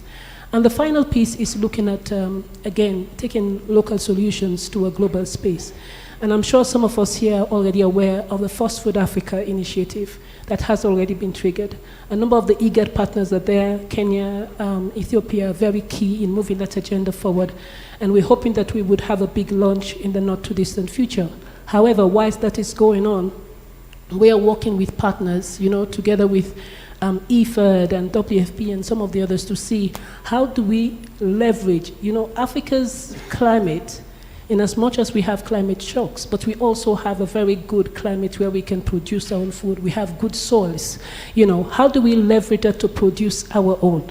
And how do we build standardized protocols that will help us to be marketable within the global space? Because I think when Africa starts producing its own food, not just the raw production, but being able to process and deliver its own food to its community, then we start talking about more sustainable food security going forward. So these are some of the initiatives I will speak to. Thank you. Thank you, Alison. And I saw as you were talking about the homegrown solution and integration of such social cultural aspect, Nira was nodding, and I believe in response and in support of what you're saying. That's a very good perspective to take in. We're not just flying in with our emergency response, take our approach and apply it. We also need to listen to the communities. And to you, Nira, moving, I believe that's an approach that she has just suggested and has seen as working. How do we move the displacement affected communities and population from the dependence of emergency support to having, strong and sustainable livelihoods, and also building up to the first point that you brought up? Thank you again, Mark. One mindset we've always had when we're talking about people affected with displacement, either internally displaced populations or refugees or asylum seekers, is we tend to look at these situations as a temporary situation. But when you look at Kakuma refugee camp, it's been around for more than 30 years, 3 decades. These are people who came there when they were young, got married in that refugee camp and had kids in that refugee camp. To some extent, their kids have even had kids in that refugee camp. So when we look at it in that, then we focus on providing aid, the necessities when it comes to food, shelter, basic necessities, education. How can we move from that is by when we focus on entrepreneurship and livelihoods. And I'm going to give an example of Inkomoko. I'm not sure if you're familiar with Inkomoko, but what Inkomoko does is they provide loans and to businesses, to refugee entrepreneurs in the camp, and through that, they're able to empower them. They took a bold step. They're like, yes, these are refugees, yes, they're affected by displacement, but we're going to trust that they have skills, they have the ability to build something of their own. So they took that up, and now they're supporting more than 100 refugee entrepreneurs in the camp who are able to now move from depending on the food rations that they're given on a monthly to be able to having something of their own, providing for their own families. The second example that I will talk about is a community-based organization. It's called Building Livelihoods and Empowering Communities. So what they do is they provide a training on agriculture, and then from there, they empower refugee women to start kitchen gardening and small-scale farming. From that, they've been able to support more than 40 women who have been able to have their own kitchen gardening in their little compounds, as much as it's very little, and in that they're able to provide food for their families, sell the produce that they get from their kitchen gardening, and then they're also able to cater for some of the basic needs that they need. Basically, this gives them a dignified livelihood and removes them from that mentality that I need to depend on food aid on a monthly for me to be able to sustain my life in the camp. The second thing that I would talk about is our change the policies and the systems that govern a refugee setting or a humanitarian setting. When it comes to, for a human being, it's mandatory. It's needed for them to be able to move, to associate, to socialize with people, to broaden their mindset and have access to different opportunities for them to grow. But when we look at a humanitarian setting, they're only supposed to be based in a camp or a settlement. Their resources, their mentality, their livelihoods is all it's all put in a box. So if we put them in that box, how do we then talk about them being able to sustain themselves when they look left, right, and center? All they see is a wall that puts them in that box. So when we intentionally work to remove refugees, displaced people from this box that we've created, only then can we be able to now talk about sustainability and giving refugees, the platform to build themselves, to live the lives that they're meant to live outside their country. And in that, they'll be able to provide not only to the host community, but also the host country. They're able to, improve the surrounding area, not just for themselves as well. And then lastly, I will talk about providing platforms where they are able to share their solutions. I really liked what she said about community-led solutions, because you can't fly in, like Mark said, with your solution that you created and then expect this solution to work in a setting where you have not fully grasped what are the challenges that they are facing. So if we focus on community solutions, then we are able to truly impact on the lives of refugees and people affected by displacement. Well, I tell you one thing, you have properly utilized a platform that has been offered to you as a co-founder of the camp. Let's appreciate Nira Ismail. Let's also appreciate Alison. Let's appreciate Mokhtar, Bonkhadar, and Dr. Fidar, who have, over the last perhaps just under 60 minutes, have been able to respond to just 2 rounds of questions each. And I'm sure you'd have more questions that you would want to put to them, and now we have an opportunity for that. So you could just show by raising your hand, and someone will bring a mic to you. And thank you, that's one. Feel free, this is your opportunity. Another one, so please, someone from the technical team. We have 3 hands up already, so if a mic would be on, we could share one of the ones in the panel area and just share. So there's a lady here, you'll just say your name, who you represent, what your question or comment is. It doesn't have to be a question, it could be a comment. Right here, sir, the second row, and we'll be going straight to her and her. And perhaps if they have last concluding remarks, we'll have an opportunity for that. I've seen Mokhtar take notes like a rapporteur, so I wouldn't want to take that away from him if he has some closing remarks. So you can stand perhaps so we can see you. Yeah, if you're okay with that. Oh yeah, thank you, Mark. My name is Mera Sin. I work with Action Against Hunger as the Regional Food Security Specialist for Horn and Eastern African region. Thank you for the discussions that the panel has shared, very deep, enriching insights. And I wanted to pick on two things by way of recommendations, that aspect of community solutions. Action Against Hunger in Uganda, if I may speak to that bit of giving refugees dignity, we have an approach we call optimal land use model, where communities, government works with us, providing opportunity for land, small pieces of land for the refugee community to do farming, provide for their families, sell for market, and strengthen their livelihoods. So that's just one aspect that it's replicatable, it's low cost, but it needs a lot of collaboration, just as Anderson has said, and all the panel members have said that coordination and collaboration are very key. Just speaking on those very local solutions and running with them and making them work.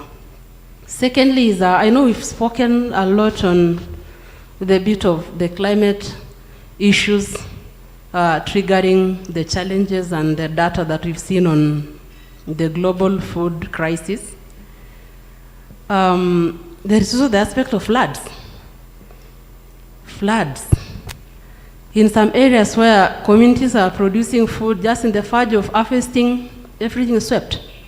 We have a best example, like in some parts of Kenya, in Baringo, recently. And also look at South Sudan, the areas of Fangak, where communities are grappling with such aspects. There are solutions, like Action Against Hunger are doing a lot on something on lowland rice production in South Sudan. Those are initiatives that can be built on, still thriving under the crisis to make food production possible and boosting the livelihoods of the communities. Those are my 2 quick recommendations. Thank you so much. Thank you for that. And you could pass the mic on just down the row there. Again, you could just stand up, tafadhali, your name, who you represent, your question or comment. Okay, my name is Hannah Nyale. I represent World Vision International. I work as the Regional Humanitarian Emergency Affairs Advisor for East Africa. Okay, it has been said that anticipatory action is one of the solutions towards reducing the impact of climate-induced issues. And I'm glad that some of the challenges like the early warning systems and the pre-agreed actions have been discussed extensively. I would want to hear more about the pre-agreed or the pre-committed financing bit of anticipatory action. Because I understand anticipatory action can only be successful if there is a working early warning system, pre-agreed activities or actions, and pre-committed financing. So would wish that if our panelists from WFP and probably the Somalia, if they can give their experience and what can be done towards ensuring that there is a pre-committed financing for sustainability of anticipatory action. Thank you. Asante sana. So we could take that so we don't get lost. And there's the other third one is over there. Before she asks, so we could perhaps respond to that real quick so we don't get lost in that. And then then I'll hand it to you just so that we don't forget. We'd like to address it. So we'll come to you after that quick response to her. A very unsatisfying one from my side because I'm going to speak about WFP and that's really internally gazing. But WFP in the region does have a facility to unleash funds through anticipatory action. And this is actually has been done as of, I want to say, 8 weeks now in Ethiopia, in the Somali region, as well as, I believe, final discussions or finalized discussions in Kenya on drought. There was a question around, there was a point around floods too. I just want to say that from an estimation standpoint, it's a very different game with floods because we're talking about the difference potentially between riverine and flash floods. Riverine flooding being slightly more amenable to prediction and to analysis, whereas flash floods are, the lead times don't really allow the funding mechanisms and the anticipatory action to really always kick into effect. Although there is some interesting recent promising research from Nepal on this.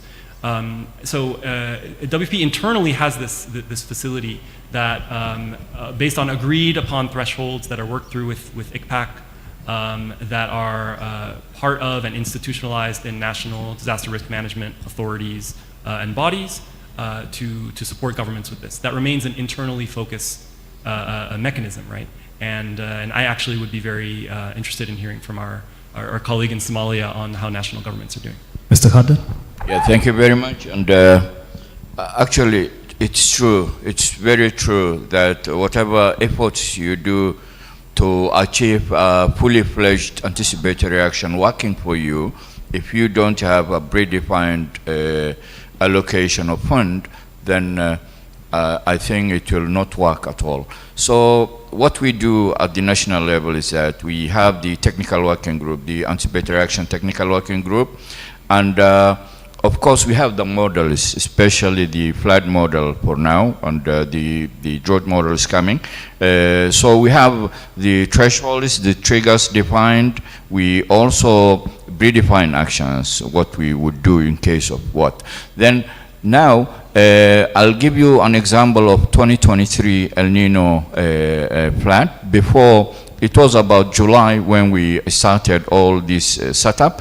And of course, by September, we knew that how many families will be reached by X agents or Y agents or us of the government also. So by that time, we did not trigger an action before we knew an allocated fund somewhere. So still there were gaps, you know that. So because agencies do target an area, a specific area for their fund, and that area sometimes, you know, it ends up that area, the effect does not even, of course, impact at all. So those areas, maybe we've been learning from those, you know, gaps, but yes, of course, predefined finance is very important. important. On the other hand, about drought, we predefined financing under the disaster risk financing program of Somalia. Then we purchase, drought insurance, drought sovereign insurance in advance before even we know that drought is coming. So it's on no record basis. So the government puts their money, and of course our replica partners, we call replica partners in that area. So our replica partners, for example, WFP, SAT Network, and others also purchase in parallel with the government. So that specific fund is there in case that materializes. So yes, of course, I agree with you 100%. Thank you. Thank you for that. And we can have that question, and then we'll have to accommodate, yes, I see your hand, we'll have to accommodate one of the speakers who want to reflect upon the launch, who would need to leave right after this question. Thank you. This is Amira from Sudan, Minister of Agriculture, Secretary General of Food Security Technical Secretariat. Thank you for the panelists. But I have no question, but I want to mention to IGAD food and nutrition security from 2025 to 2034. I think we need to adopt this recent strategy in the area of the climate to build resilience and to emergency solution or to emergency response. As we know, we need longer-term solution. Thank you. Thank you, Amira. And for those remarks, I see your hand and I see your hand, so please just mark them. The two gentlemen who raised their hands, in fact, I see a lady as well. So there's a gentleman there. We will take your questions right after these quick reflective remarks. So you just stay put. We'll bring you the mic. We'll also stay on stage. We just need to accommodate one of our speakers who has to leave actually immediately. We did start a bit late, so we would want to just invite her to come and speak. And for that reflective aspect, let me just get the proper, yes, I'd like to call on Ms. Gray from FCDO to give us quick reflections on this. She'll just come to the podium, as has been since we started, and let's give her a hand as she comes up for reflective remarks. Thank you for your patience. She needs to leave, so that's why we've given this opportunity to make her reflections. Good morning, everyone. Mark and panelists, I'm really sorry that I had to interrupt. I was really enjoying, but unfortunately I have a few other meetings that I had to attend to.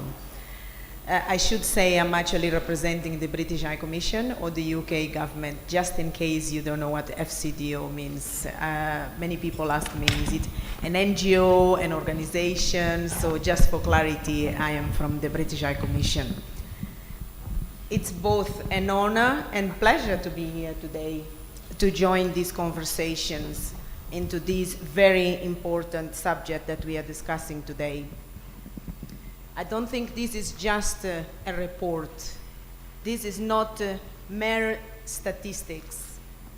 This is a reflection of the lived realities of many people, as we saw the numbers, not only from this year, but from the previous years as well. Therefore, it is a call for action. It's a call and a plea for solidarity and a roadmap to resilience. I think what I'm going to say has been said by many panelists before me and the group here, so apologies, it might feel a little bit repetitive, but I think we all probably converging into the same area. So I'm not going to repeat the causes of this. I think we have heard the triple issues of conflict and security, economic shocks, and the climate extremes. And then on top of that, we also spoke about forced displacement, either internally or externally. So I'm not going to repeat that because you all have heard about it. I call this a crisis. And I don't think this is an isolated issue. I think the panelists have said this doesn't happen overnight. We know, we hear about it, and our technology nowadays also allows us to take action or early action, what we all called early action. But the question is, why are we not doing it effectively? So I think we all know what the solutions are. The question is, why are we not taking those actions? And I guess a lot of people will be looking at me with eyes thinking, well, you represent donors, so tell us what can we do. But I don't think donors or international community comes with solution. I really like what the PS said earlier. This needs to be a country-owned solutions. We need to come and complement what countries are already doing. I think in terms of complementarity, where can we provide complementarity? I think we can provide sustainable investments, but the reality is that there is less money. The UK will have less money. Across most international partners, there is a reduction on international order. Development assistance. That is the reality. I think a colleague from WFP said maybe we can't achieve solutions if without money. I do feel that there are innovative things that we can do together. We can work together. And I was very pleased with the gentleman from Somalia. You mentioned the insurance, the disaster risk finance. That is a way, for example, where we can work together. The UK was one of the organizations that fund actually the creation of ARC. So I was very delighted, and I think you should share, even in writing, your experience. We are in conversations with ARC about disaster risk management, or finance, I should say. But that alone is not enough. I think someone else said you need to have systems, process, capacity from governments to actually make it. But more importantly, there is, I think we are not used of using insurance in that sense. I will give an analogy. We all pay car insurance. We don't pay car insurance because we know what's going to happen. We use it because we want to have an anticipatory. We know if something happens, we will be able to cover for the costs. So I think when I speak about investments, I think I speak about different type of investments. We all need to be open to the fact that there is definitely less money available. I want to speak about the second. I think I've got 5 points in terms of what we can do. I wish I would have 3, but I have 5. Technology and innovation.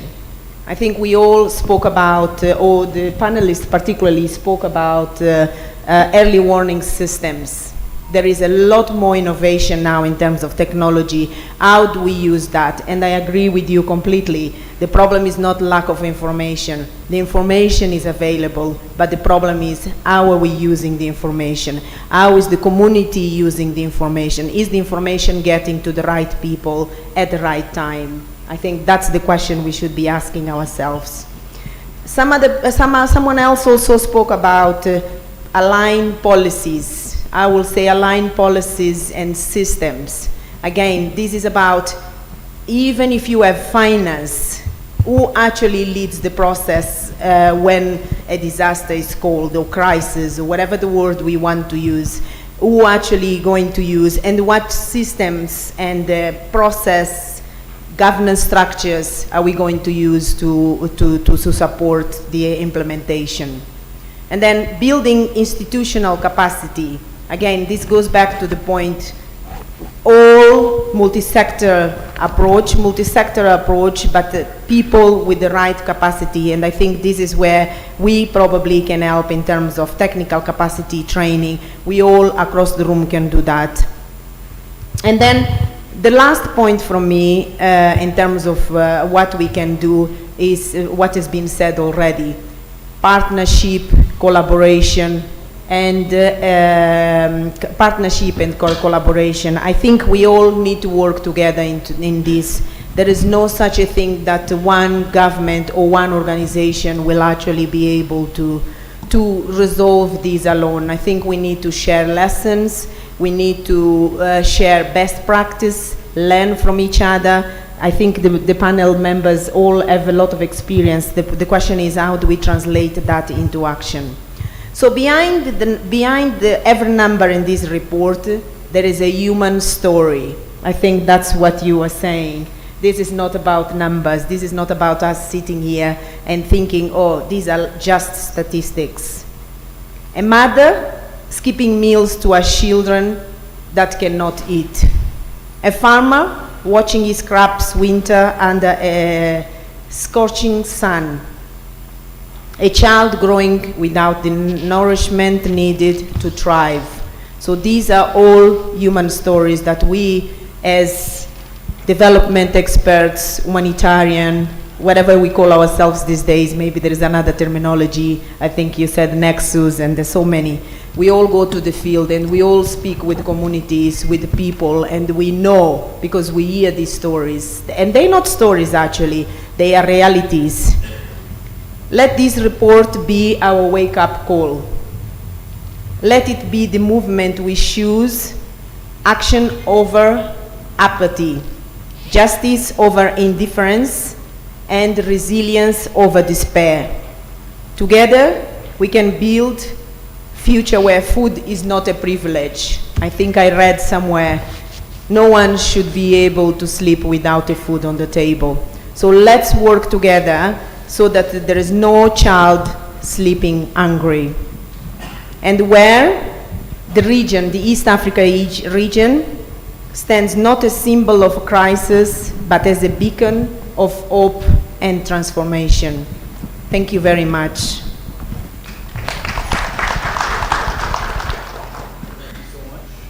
Check 1, 2, 3. Thank you so much, Ms. Gray, for your representation there from British High Commission.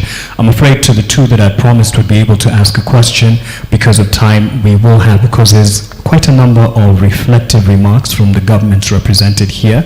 But in the duration of this conversation, we did have the virtual audience that also sent in their comments and their questions. This is a conversation that continues. The hour or two that's been provided for this conversation would definitely not be ample to cover the 60-plus page report that has been launched and is being launched today, and we can't quite cover everything. Just in the interest of time, I'll invite our panelists to just give their concluding remarks. Apologies to the 2 or 3 that had raised their hands. And the panel is still available after. You could go direct to them and ask them a few questions, or even give them your comment, or just say, I think you were very smart in what you said. That also helps. So quick comments from the virtual audience.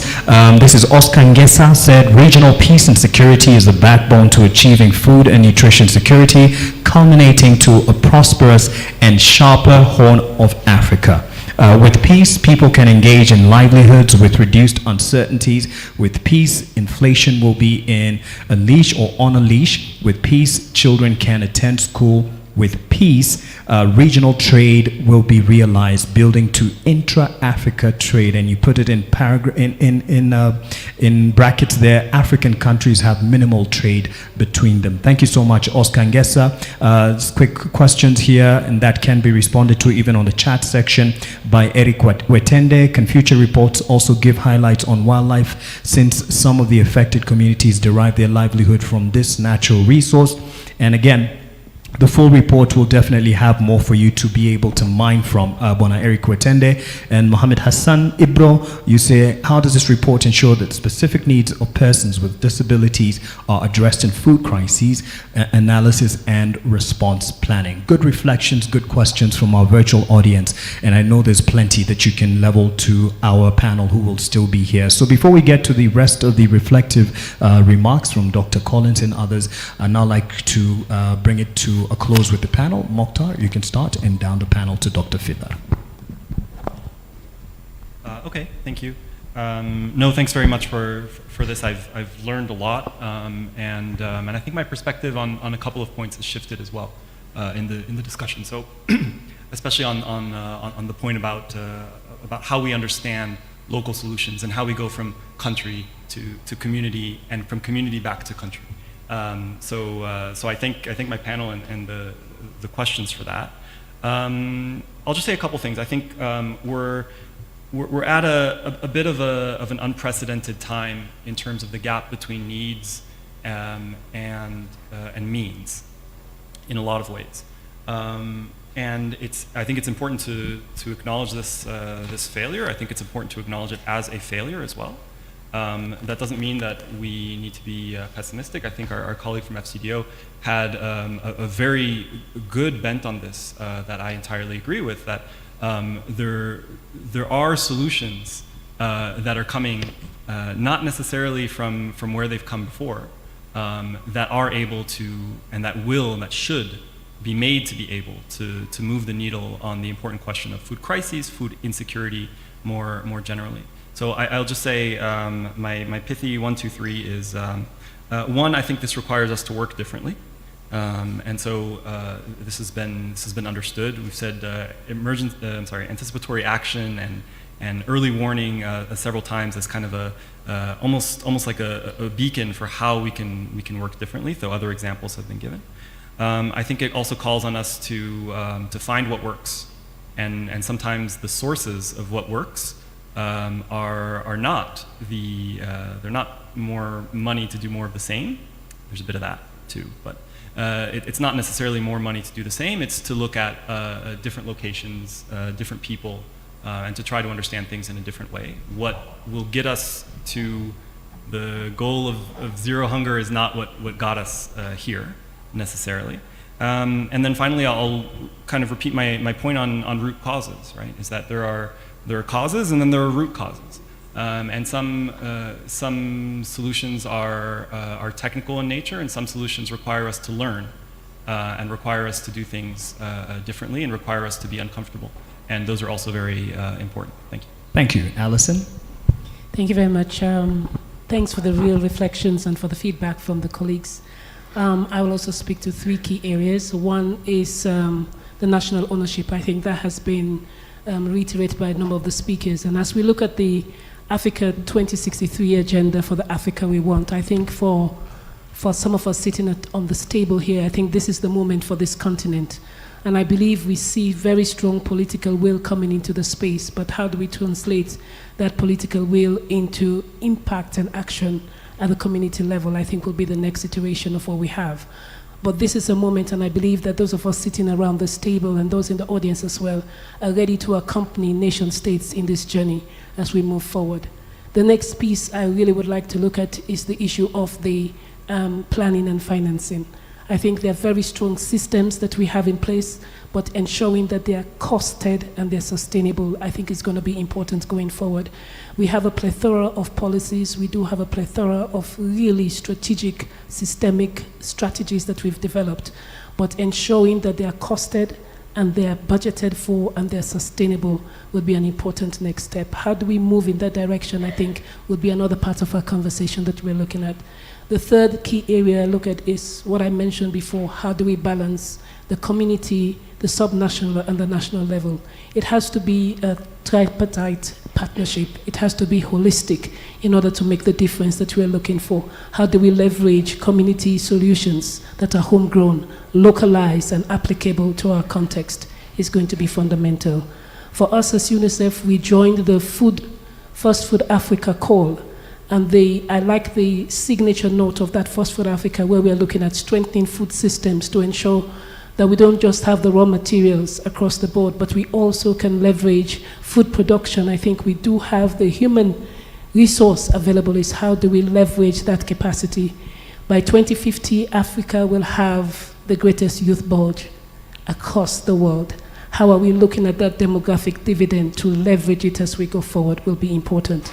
And I close with this principle of the Africa, First Food Africa, which is in Africa, for Africa, and by Africa. Thank you for having me. Thank you, Alison. Nira? I am just mesmerized by what she said. Very powerful.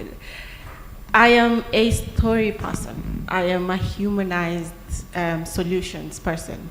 So I will just echo what she said. These are just not numbers. These are people. These are stories. These are human beings affected by these things.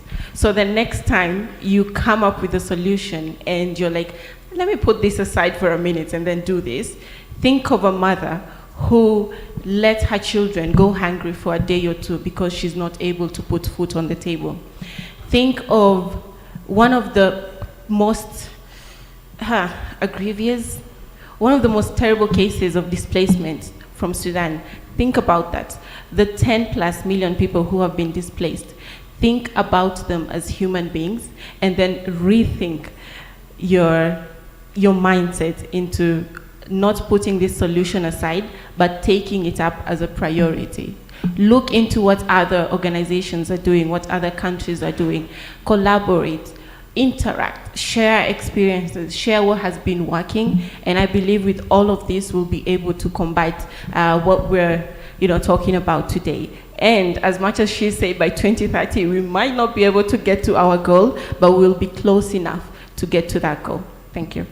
Thank you for that. Mr. Khadr? Yeah, thank you.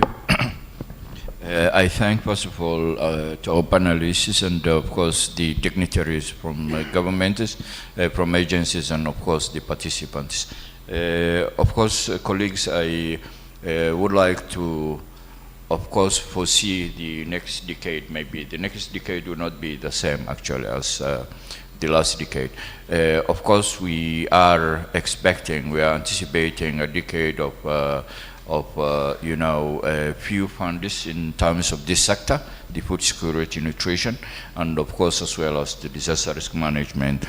Of course, we have to learn, from our service. We have to learn from, what we have as a great culture in East Africa, and of course, that great culture is supporting communities, supporting each other, and of course, let's bring the private sector on board. Of course, what we have been, forgetting for so long, neglecting, is that to bring the private sector on board. They are the ones who may support some solutions to, of course, bridge the gap that we have right now.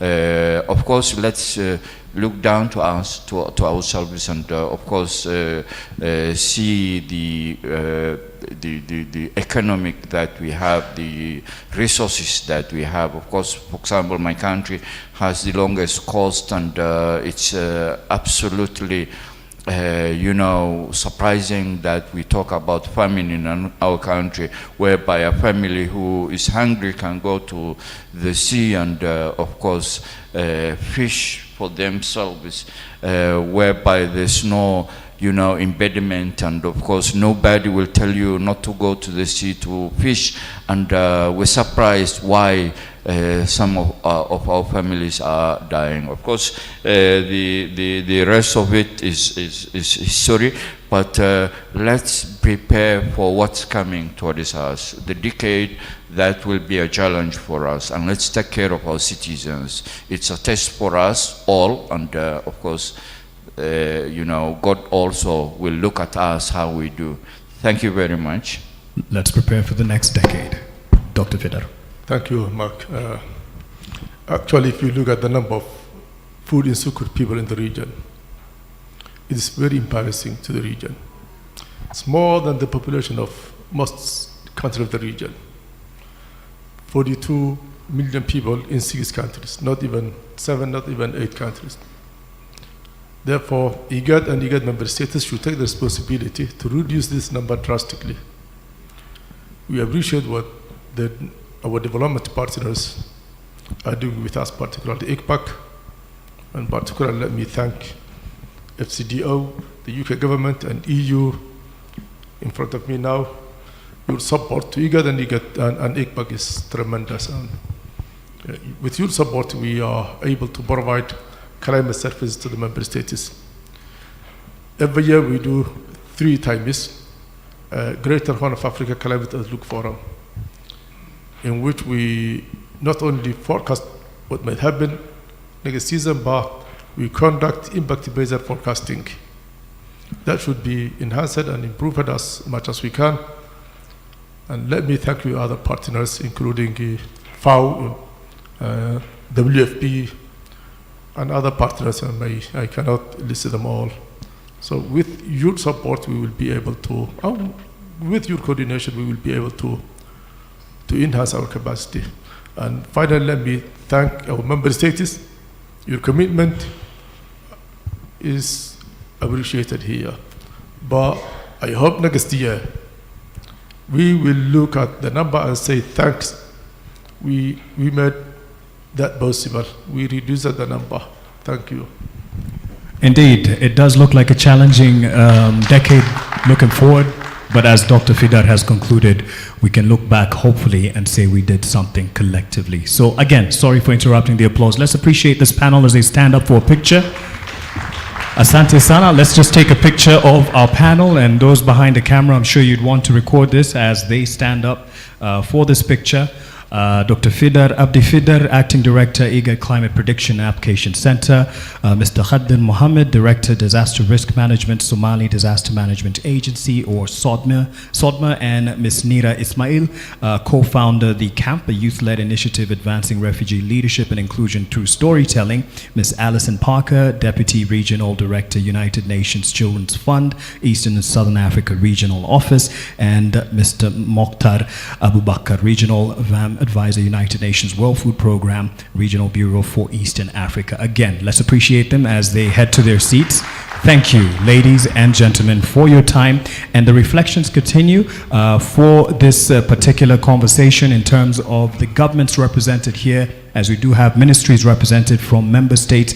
And to start us off, I'd like to call on Mr. Mukhtar Mohammed Waberi, representative of the Principal Secretary, Ministry of Agriculture, Water, Fisheries and Livestock from Djibouti, of course, where we are headquartered. Anaweza kuja tafadhali, I think, on his way here. Let's put our hands together for Mr. Mukhtar Mohammed Waberi for his reflective remarks. Karibu.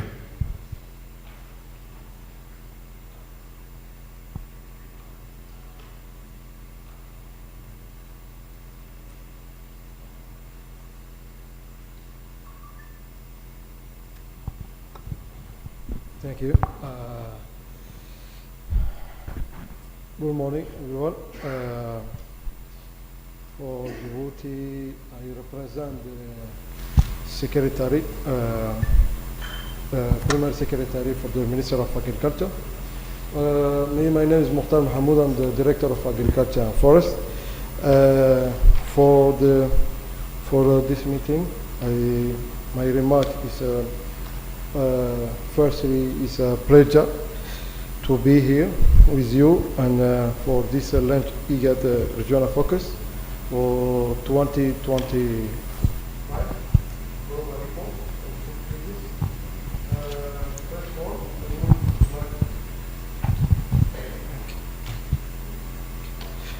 First of all, I want to express my gratitude on behalf of the Oceanian component to Kenya government, particularly the Minister of Agriculture and Livestock Development, for welcoming us to country to organize this focus.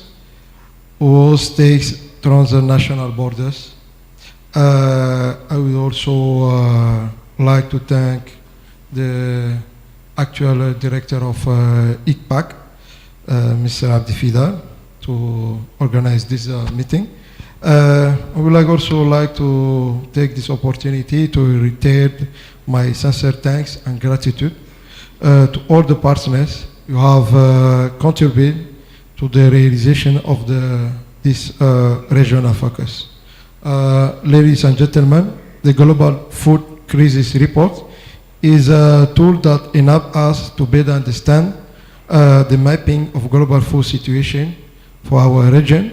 According to recent report, the global food situation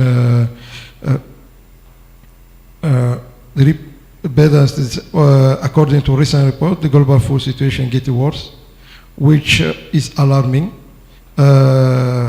Is the same like the last year, but also now we have another problem with the lack of financial for the UNHCR for the refugees in Djibouti.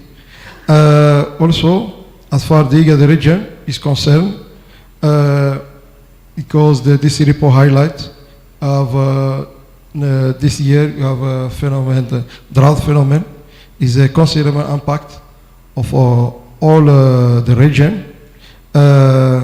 also, we have impactful crisis for external and economic and political for this region, like the wars of the Middle East, also the Ukraine war, also the problem for the Red Sea. All this problem is impacting the food system and food security of our region. Also the impact of the climate, drought, and also the flood recently in our region.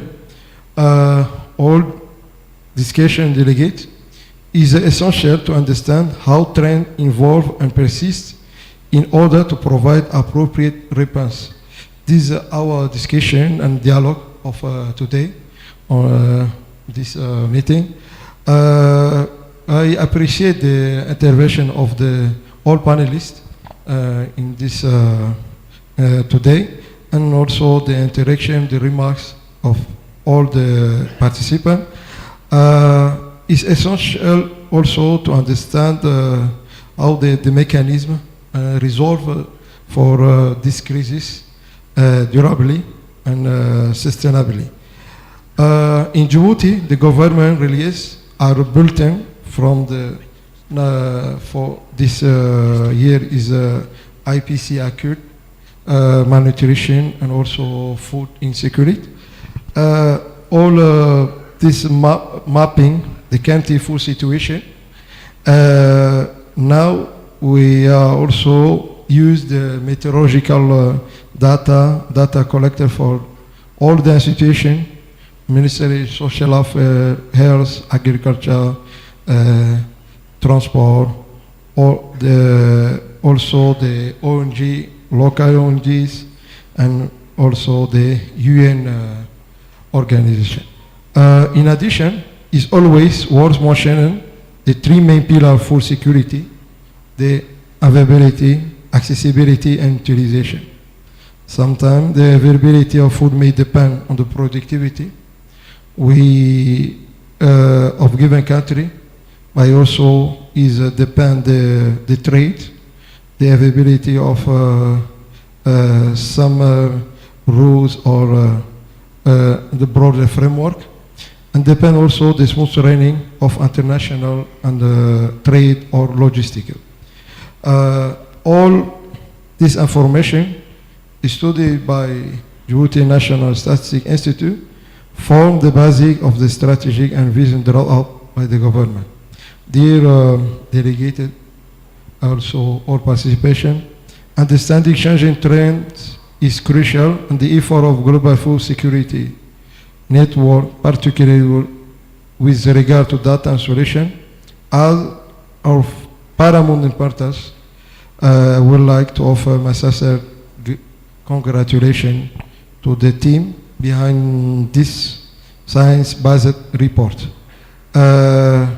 Discussion, participant, I can conclude without reiterating my thanks to IGAD and the Global Food Security Information Network for their commitment in producing this report, which provide us with a joint analysis to make the best decision for all of the country of our region. Thank you, everyone. All appreciation is the end for my remarks. Thank you. Asante sana. And as you were talking, I promised you I was listening, but I couldn't resist that we probably look alike and we are family. So my family tree is still being completed. So if you could just take a picture with you, sir, if you'll allow, because, you know, there's an uncanny likeliness of, maybe it's just a hairstyle and the beard. So the camera is right there. And we're also practicing for the final photo that we will have with all the ministries and countries represented here. So please, I mean, we do look alike somewhat, right? Bwana Mukhtar, asante sana. And yes, the reason I'm saying that is actually, not many people know this, maybe just patience. My birth name is actually Abdullahi.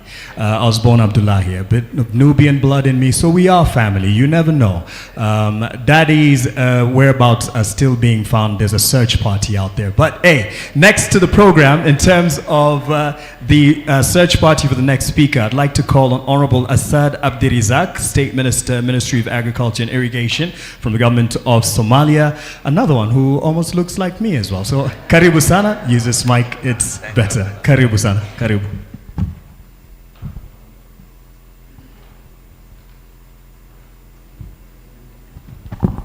Thank you all. Good morning.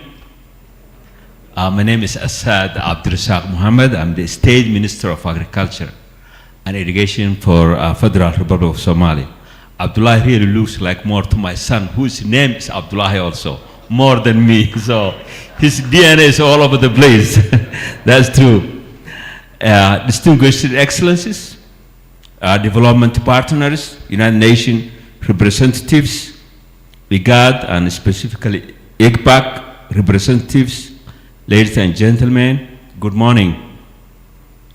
It's an honor for me to address you today at the official launch of IGAD Regional Focus of the 2025 Global Report on Food Crisis here in Nairobi, Kenya. I wish to acknowledge our development partners and donors for their continued collaboration in addressing food insecurity in the IGAD region, particularly in Somalia. I also wish to sincerely thank IGPAC for their outstanding efforts in organizing this important meeting, for their invitation to participate. Your leadership and commitment to convening stakeholders and fostering regional dialogue are commendable, and we deeply appreciate the platform you have created for us to share knowledge, align priorities, and work collectively towards ending food crisis in the IGAD region. The report we are launching today provides a clear and evidence-based picture of acute food insecurity and malnutrition in the region.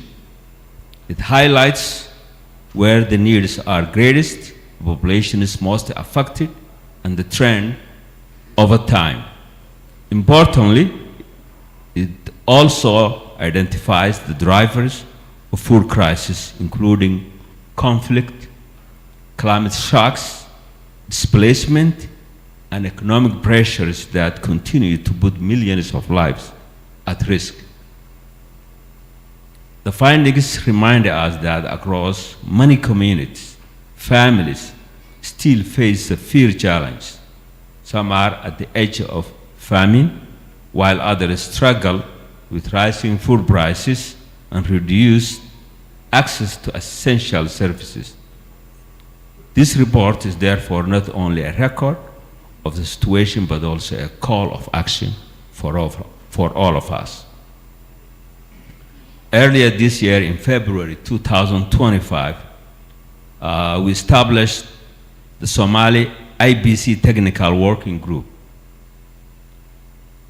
This was a milestone moment. For the first time, Somalia has a broad-based, inclusive, multi-stakeholder platform to lead and coordinate all IBC activities.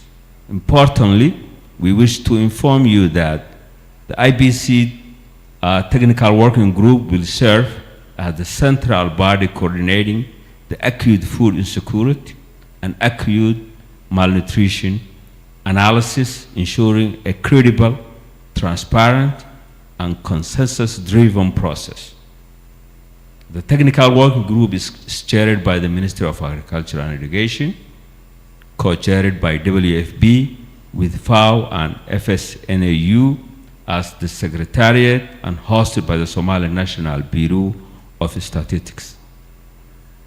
IGAD, together with its partners, has taken important steps to support communities, improve agricultural productivity, and strengthen early warning system.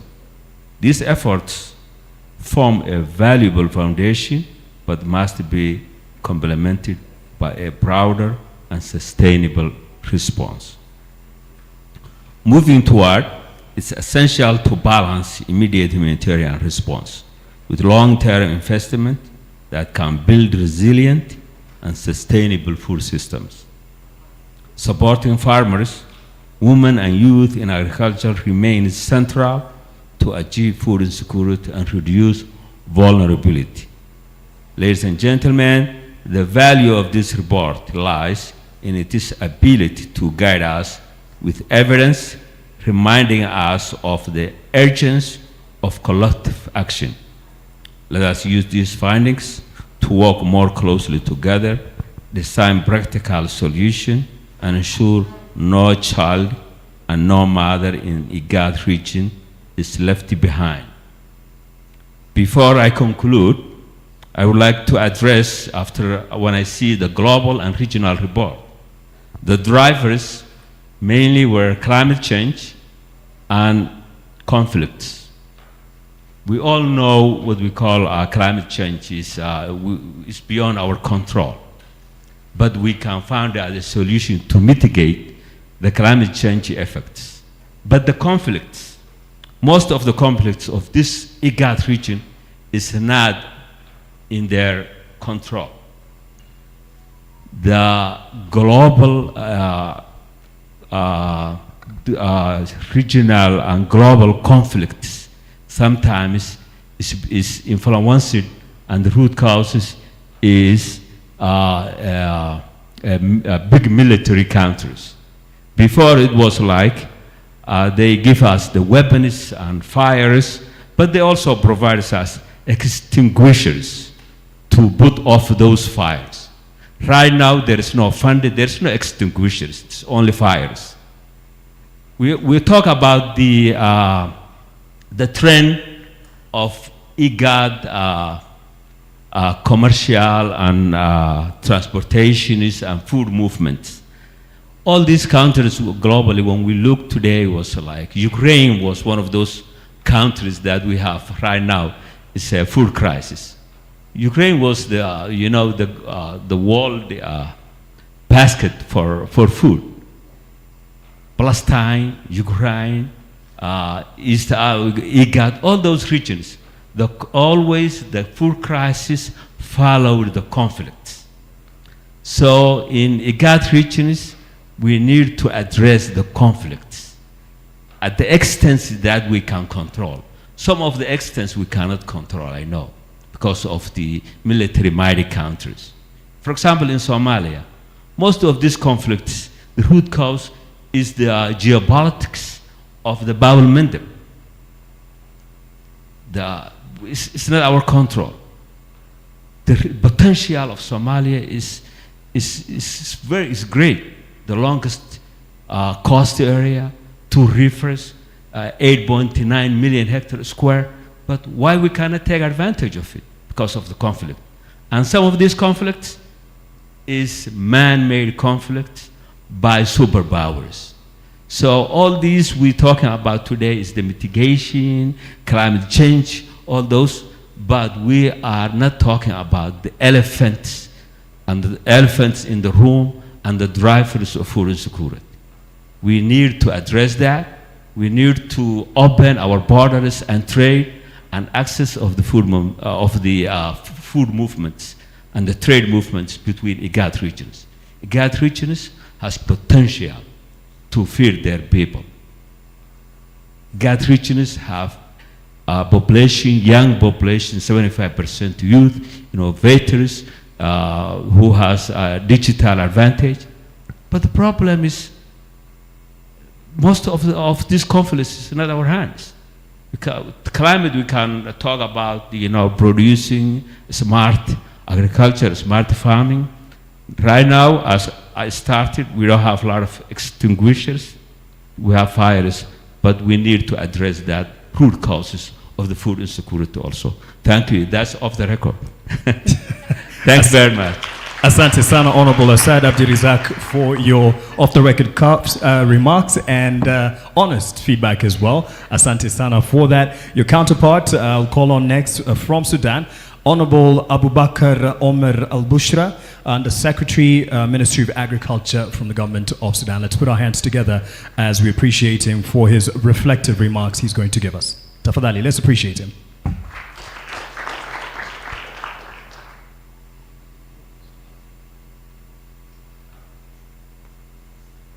Actually, I have just given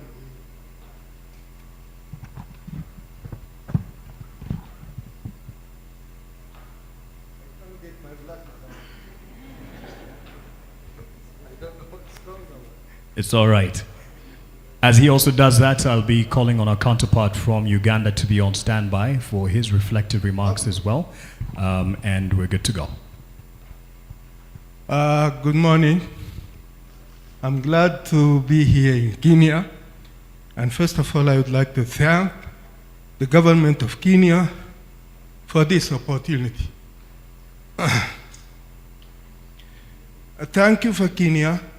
Thank you for IGAD for inviting us for this vital occasion. I have just given the formal letter to my colleague. It is a little bit boring, long.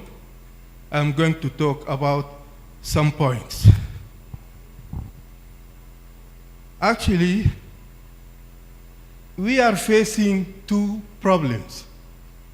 Number one is the climate change. Number two is the conflicts in our countries.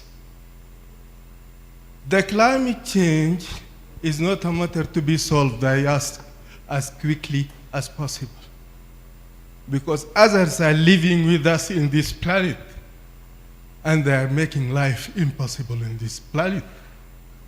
And we cannot solve the problem alone. What we can do, we can make our people resilient. We can make our crops resilient. We can make our animals resilient to this climate change.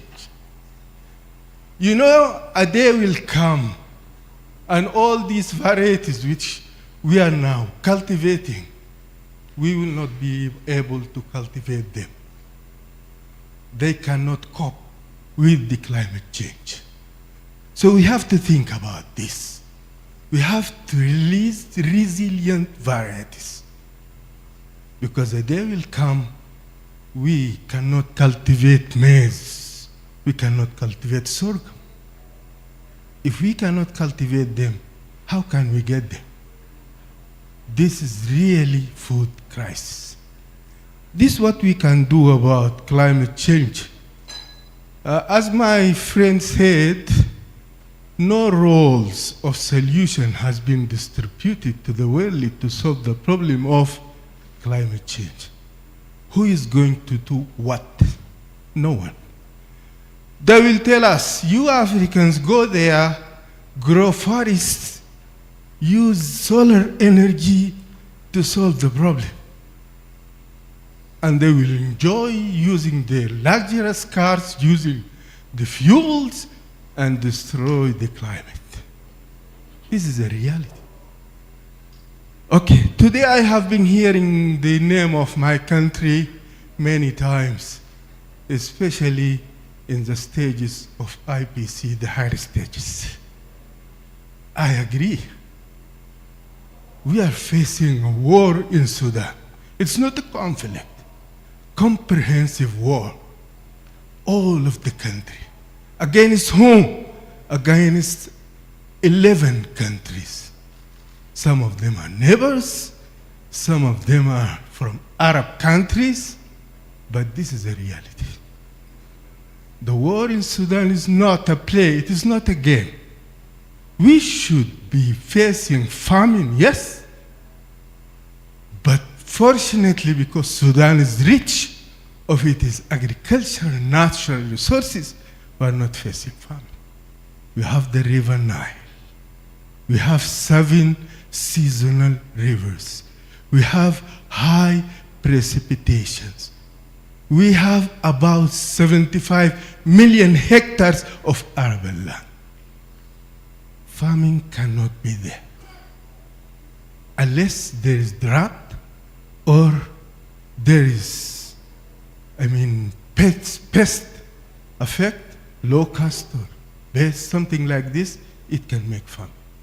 But whenever there is rain, people are going to cultivate, I'm sure. There are two promises I want to give you today. Number one, there will be no famine in Sudan. Because IPC said that in the year 2023, in the coming September, we are going to face famine in Sudan. September came, October passed, no famine. And some of the organizations working there, they came to me. I was the Minister of Agriculture. They said they want 20,000 tons of sorghum to be given to South Sudan. I said, you said we are having famine. You are buying cereals from us to other countries? Okay, we will give you. Number two, although I can see nothing, but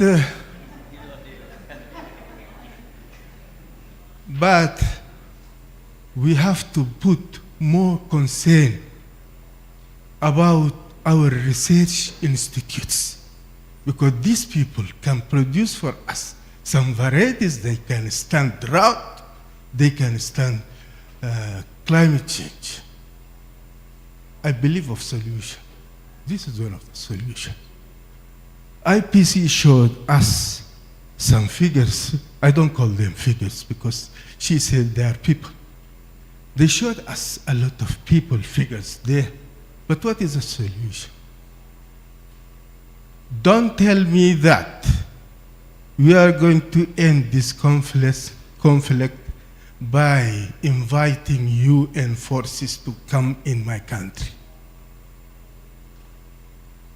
We will use sovereignty. Our borders will be open for all the neighboring countries. Maybe some of them are enemies. Instead of food, they will say, you bullets, tanks, and the conflict will happen just like what happened in other countries. I don't want to mention. Give me a solution that can save my sovereignty. We in Sudan, working with WFP and FAO, we put a plan that instead of helping people by giving them sandwiches or some food, we should give them agricultural inputs. And we started this 2 years ago. We provided the people with seeds of sorghum. Let them cultivate them. We provided WFP provided people with fertilizer. Because we know that giving food to people, it will not last long. It will finish. But you give them inputs and they cultivate, hundreds and thousands of people will work in this field and they will gain their living. I would like to thank WFP in front of you all. I would like to thank FAO and other organizations which work with us. I would like to call on IGAD to help and support all the efforts that can free Al-Fashir city from the siege of the militia. This city has been sieged by RFS for 3 years, stopping food to enter to the people. This siege should be stopped. We would like to say that in Sudan, according to CFSAM report, a CFSAM report is the commission that is responsible for crop and food supply in the country. It is a land commission. According to their last report, they said, we produce 6.6 million tons of cereals. We need 6 million. They said in that report, We produce 5.1 million tons of sorghum. We need 4 million tons. This is what they said. We are not afraid of famine. We are afraid of political intervention while trying to solve the problems of Africa. We don't want this intervention. We will lose our countries at the end of the game.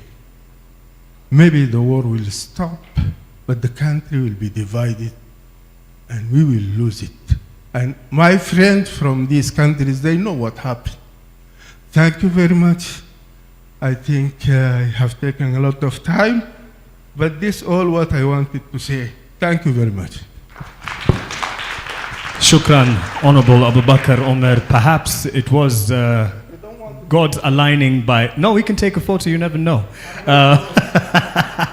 You never know. By losing his glasses, he spoke from his heart. And these are quite good reflections. So we appreciate that. Asante sana. Shukran. Shukran. Let me shake your hand. Let me shake your hand. This is a blessing as well. Asante sana. So up next, and speaking from the land of Uganda, he's already on his way to the stage. Honorable Chagulaga Fred Bueno, State Minister, Ministry of Agriculture, Animal Industry and Fisheries from the Government of Uganda. Karibu Sebo, and the podium is yours. Thank you very much. Colleague, honorable ministers, excellencies, distinguished delegates, ladies and gentlemen, I bring you greetings from the leaders and the people of the Republic of Uganda. I wish to thank IGAD, development partners, and the government of Kenya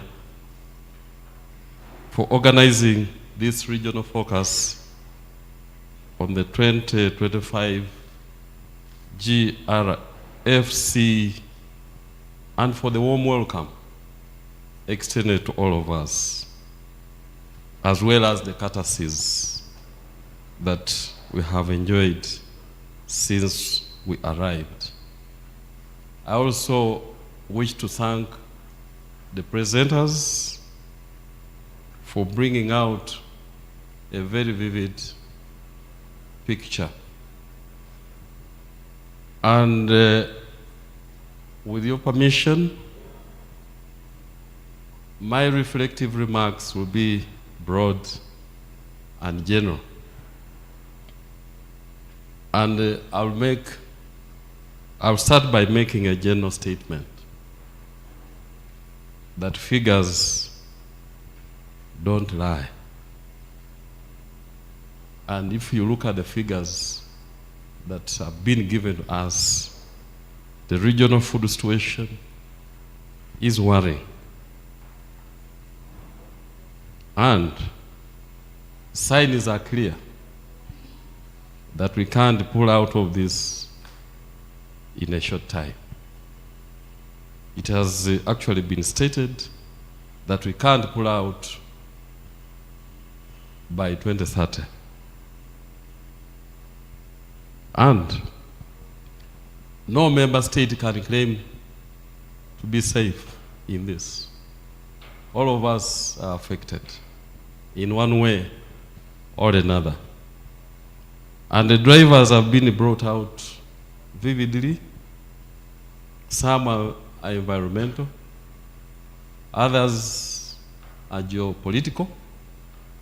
You have just heard an emotional statement from Sudan and also from Somalia. So some are geopolitical, others are social, some are national, others are regional, while others are global. The government of Uganda welcomes this report and particularly welcomes the focus on the IGAD region, and we regard this as a wake-up call for us. And we agree with those who have argued that this is a call to action. And we have listened carefully. Some have said it's a call for action, but we need to act before the crisis takes place. So we should emphasize preventive action. As a country, we pledge individual and joint action with IGAD and other partners. However, you have already heard that Uganda is home to the largest number of forced migrants. And these forced migrants constitute more than 70% of the population affected by food insecurity. So it means that the Ugandan population that is affected is quite small compared to those that are refugees. On this note, we appeal for affirmative action. Affirmative action from the developing partners, affirmative action from IGAD, so that we can tackle this challenge, most especially involving refugees. This does not mean that Uganda is doing nothing. First of all, it is our open policy that has encouraged those who are forced to flee their own countries to come to Uganda. It's because of our open policy, but it's also because of our policy to allow refugees to be self-reliant. When they arrive in Uganda, we allow them to produce food. We give them land. We negotiate with the host communities to allow them to grow their own food. But we have not stopped at the policy. We have also gone further to design deliberate projects that intervene in the situation. For example, currently we are implementing a $350 million project aimed at mainly addressing the issues that we have been discussing here. So, as I conclude, as a country, we commit ourselves to working on our own, but also working jointly with others to ensure that we move on solutions to the challenges that we have been discussing here. In Uganda, we say, for God and my country. Thank you. Thank you so much, Honorable Chagulaga Fred Bueno, State Ministry or Minister of Agriculture, Animal Industry and Fisheries from Uganda. Next up, I'd like to call on Mr. Tadesse Bekele Fanta, representative of the Commissioner, Ethiopia Disaster Risk Management Commission, for his reflections as well. Karibu.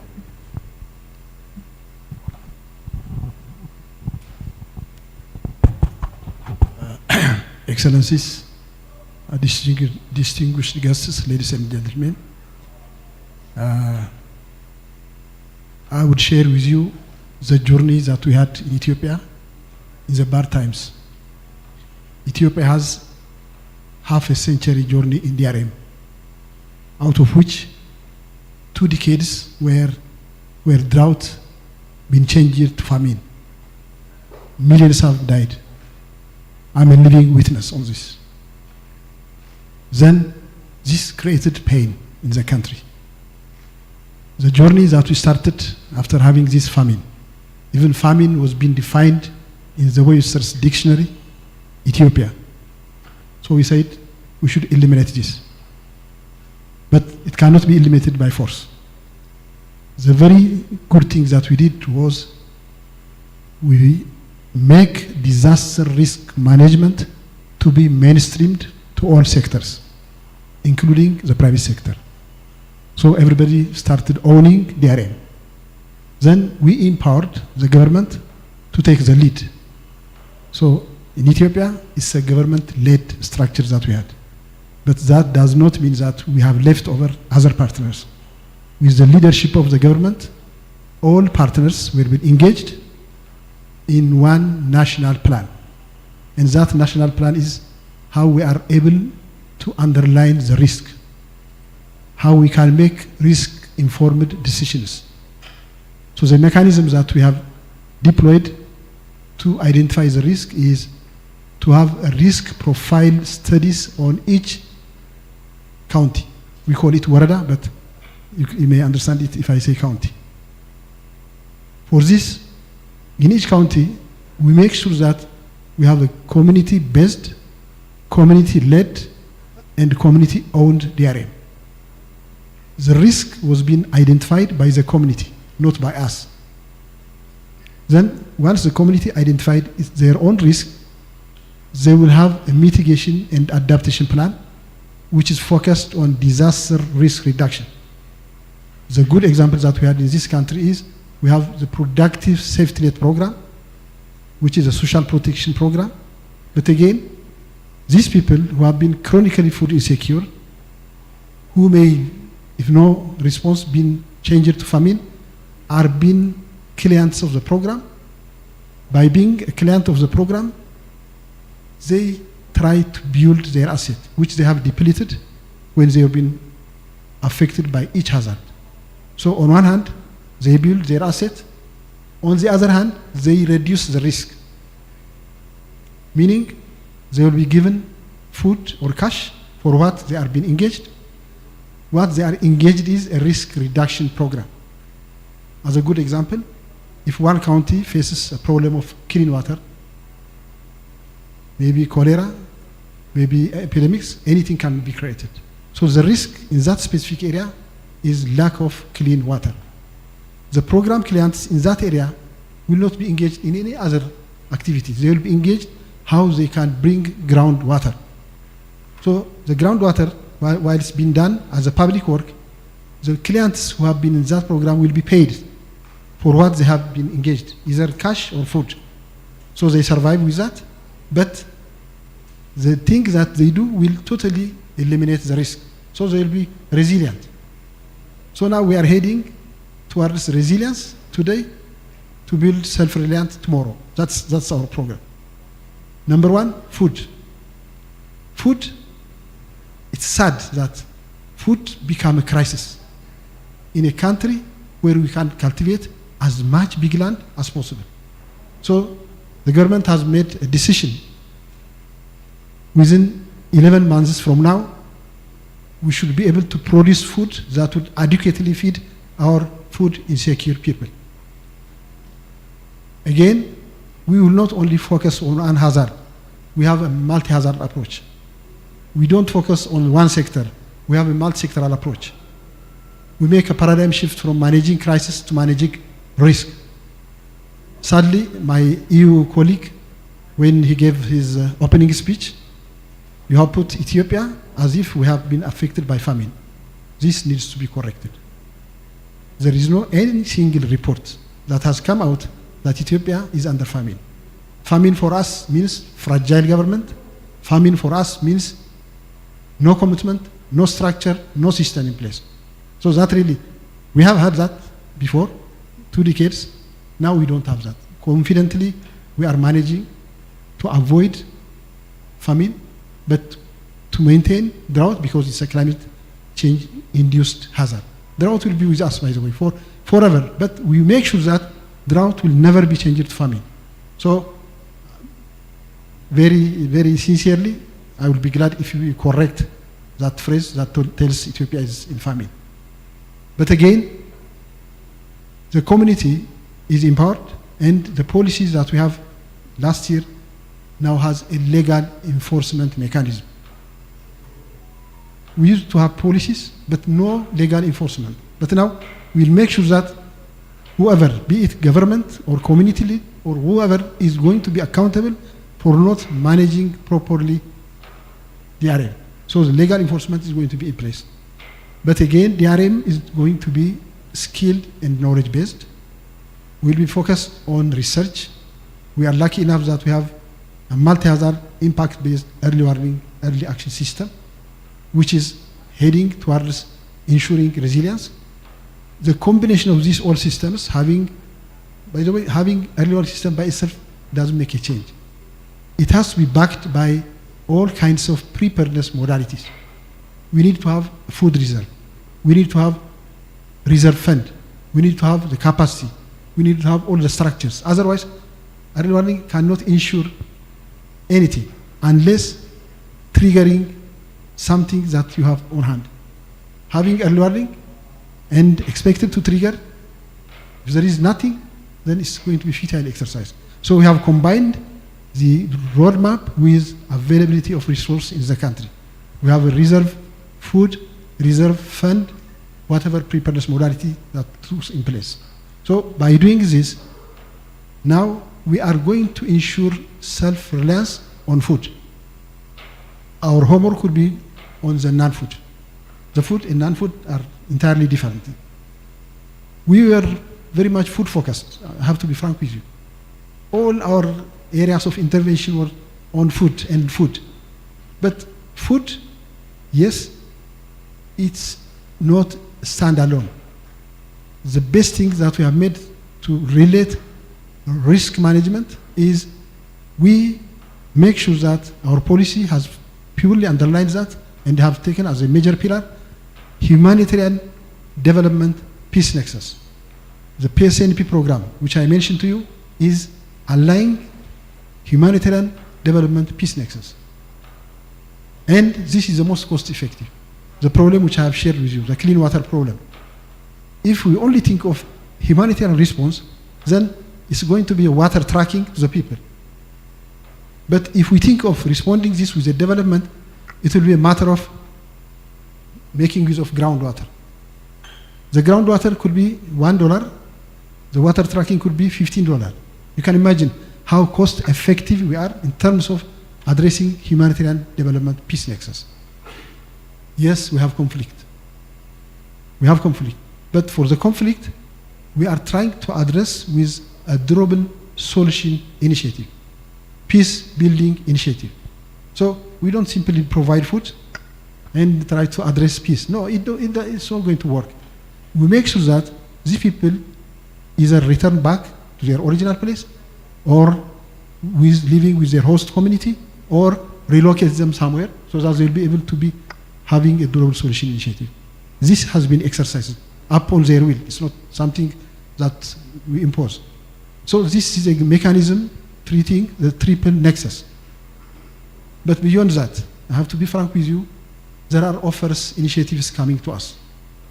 The first thing that we make sure is it should be demand-driven and not donor-driven. We sit together. I can mention EU, the best donor that enhance our disaster risk reduction, decentralized at the county level, in promoting matching fund with the government structure, accommodating all people within the risk reduction program, then ensuring the resilience. 110 counties are being financed by EU. For us, EU is our role model. We want our donors as well to follow such kind of intervention. But if they come to us, which is not our priority, but it's donor-driven, we sit together and we tell them this is our priority. We will not compromise that. So we are now shifting from donor-driven to demand-driven. We are now shifting from reactive to proactive. We are now shifting to be based on evidence. Our early system is now triggering all kinds of response. We have the risk financing mechanism to ensure that risk is being changed. So this all is going to pave the road to resilience. Resilience doesn't come by its own unless we pave the road.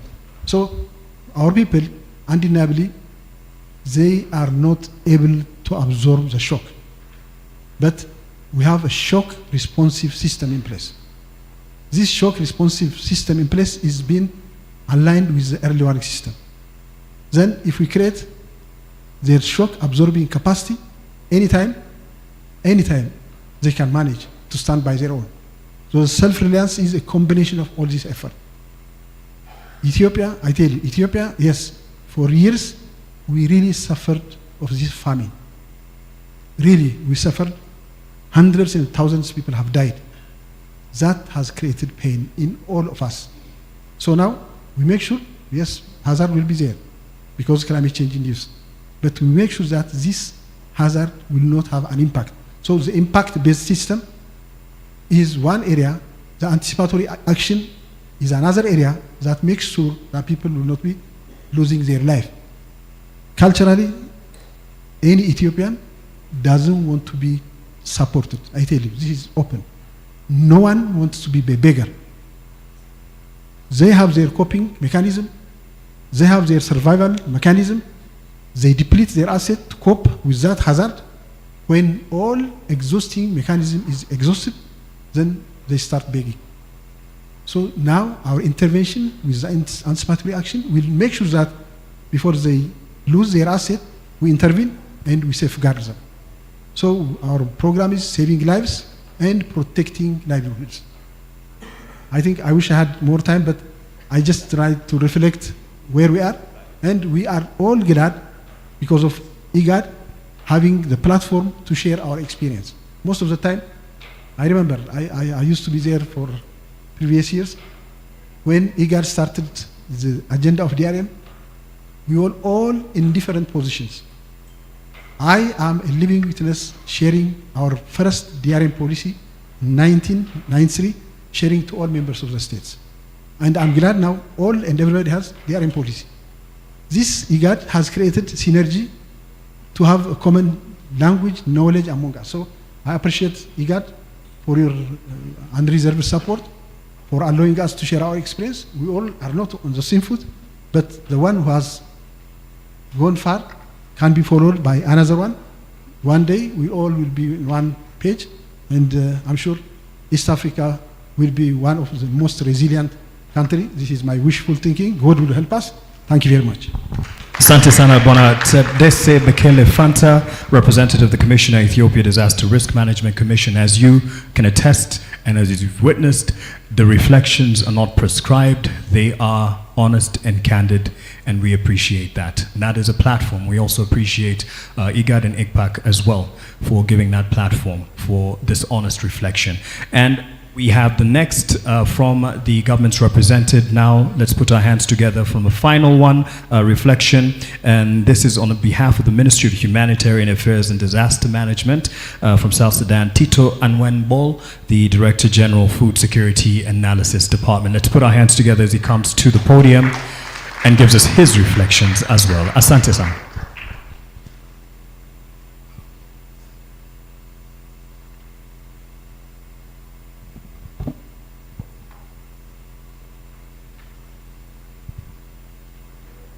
Being the last born among the IGAD member states, I came last when everyone is tired, but I beg, just give me your ears.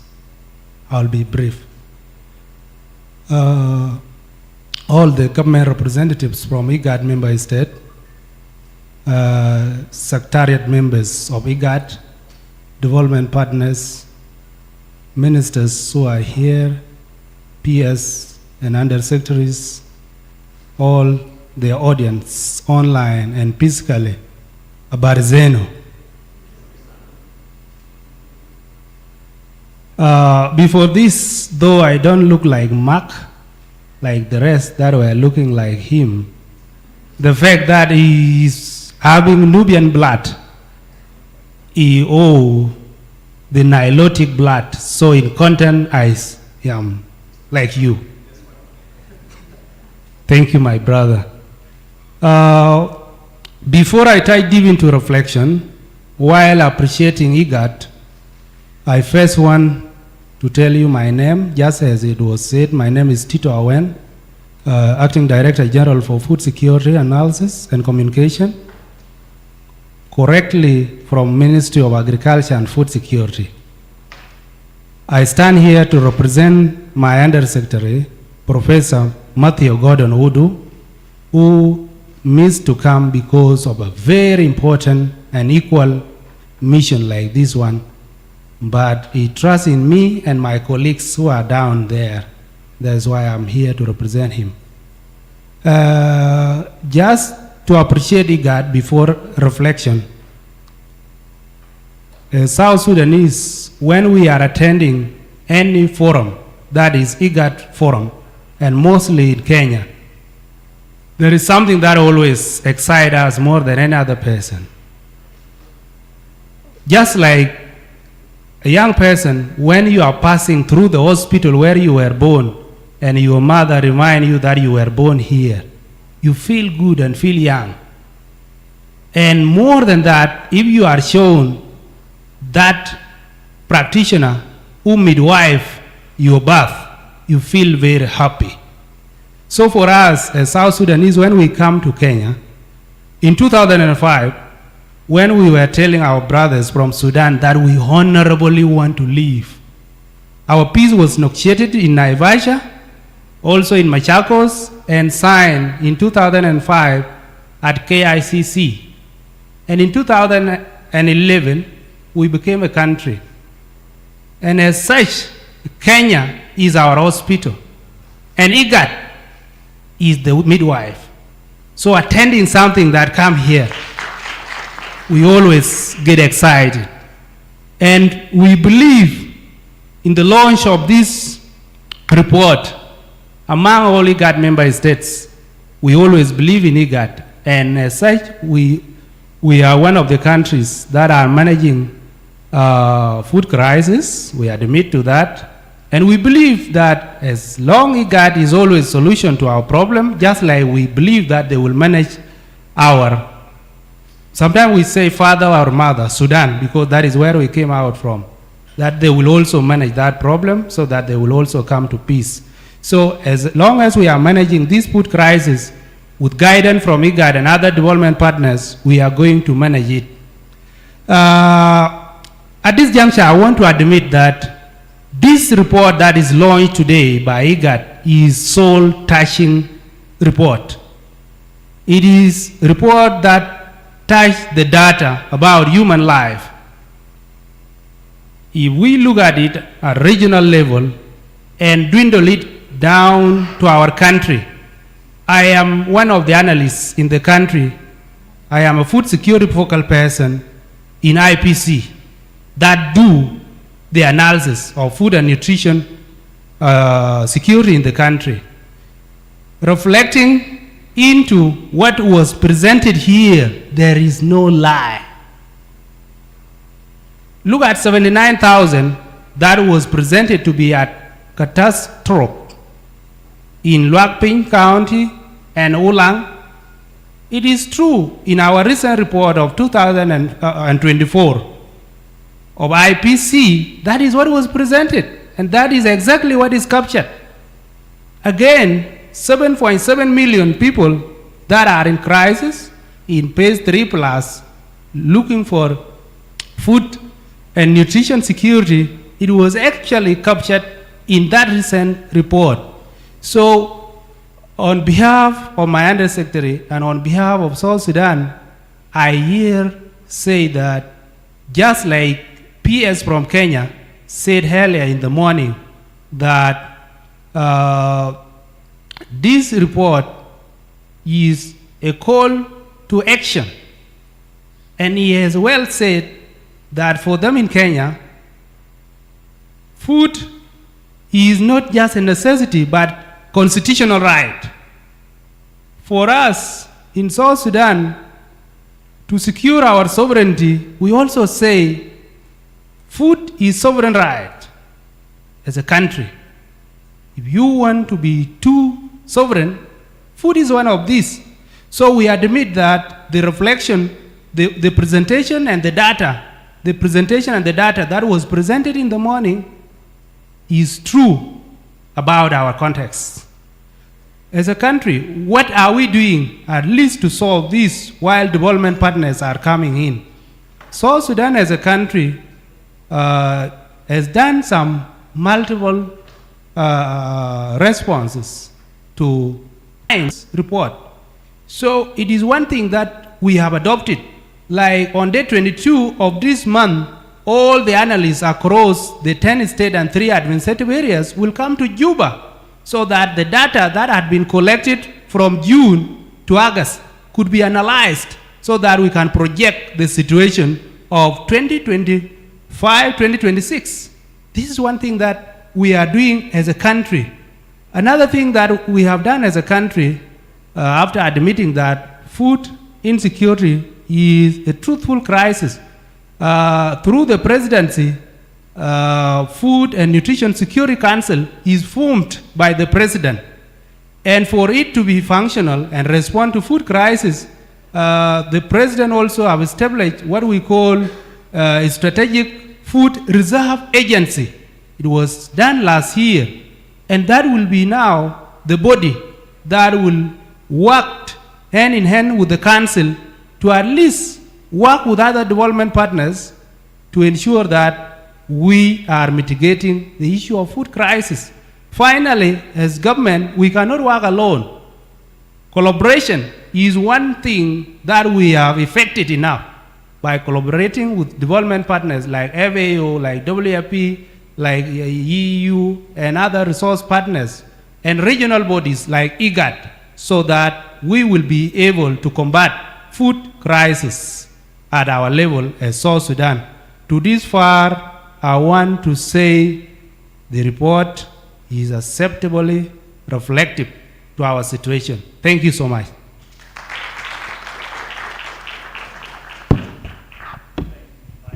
Brother, so if I could take a picture with him before I call on Anthony to give us the vote of thanks. We finish as we started, and we can look right there with my Nubian brother.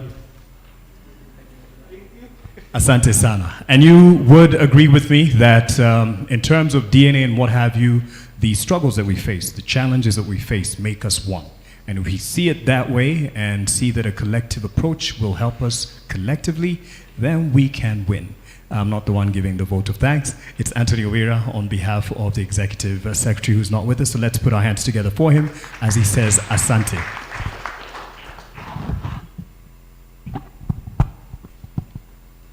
Thank you very much, Excellency, Honorable Ministers here, senior government officials, development partners, distinguished participants, ladies and gentlemen.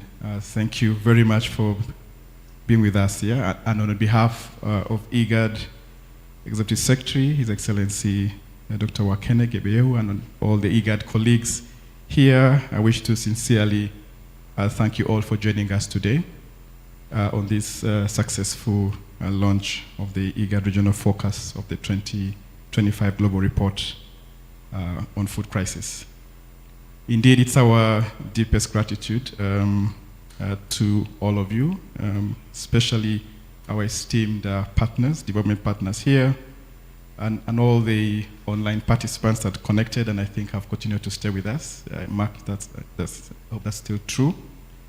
And indeed, we can clearly see the importance, and I think the panelists really made this point very, very clearly, the importance of the partnership that we need to hold on very firmly as we discuss and take this issue forward. We all agree it affects us all. The food crisis is not limited to any particular border because the issue of climate change affects us all across. And I think it's important that we acknowledge this commitment that we see even from the preparation of this report. I know all technical experts from the different partners participated in its preparation.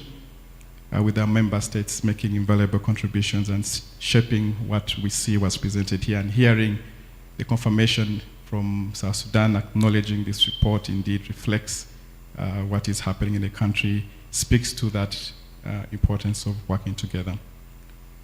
Of course, we really had very deep, insightful perspectives shared with the panelists here. And we noted with profound appreciation the call to effective coordination.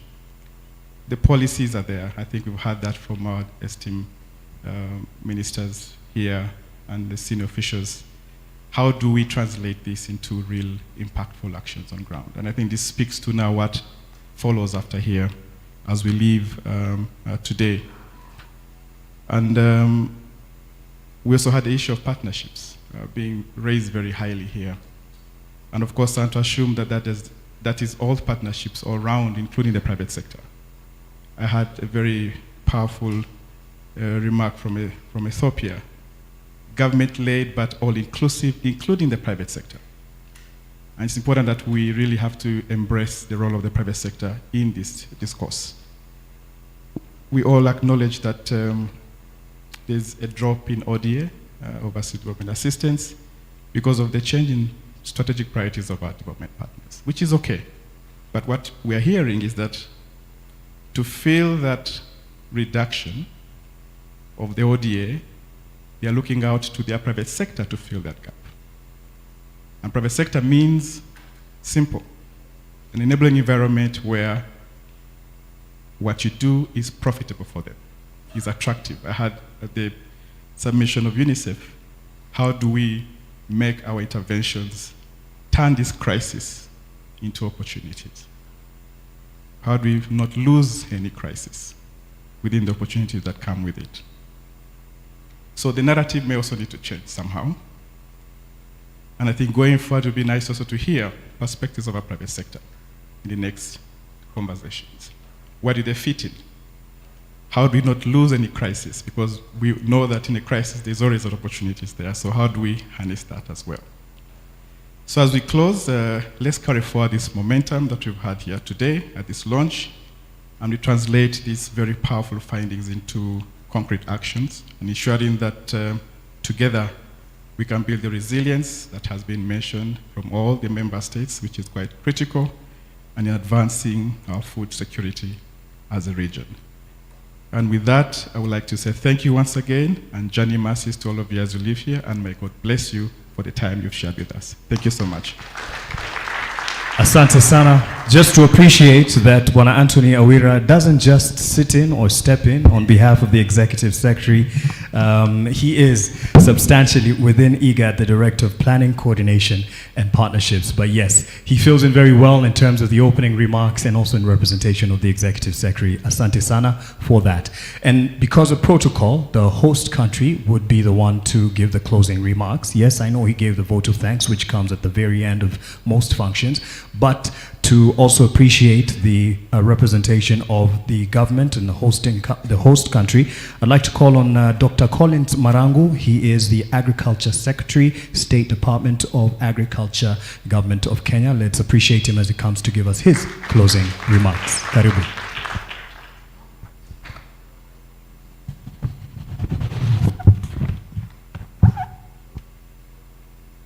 Habari zenu. Habari zenu.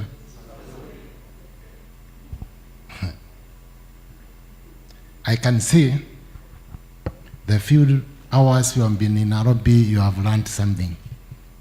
So, in our usual protocols, when a vote of thanks has been given, the next agenda normally is prayers.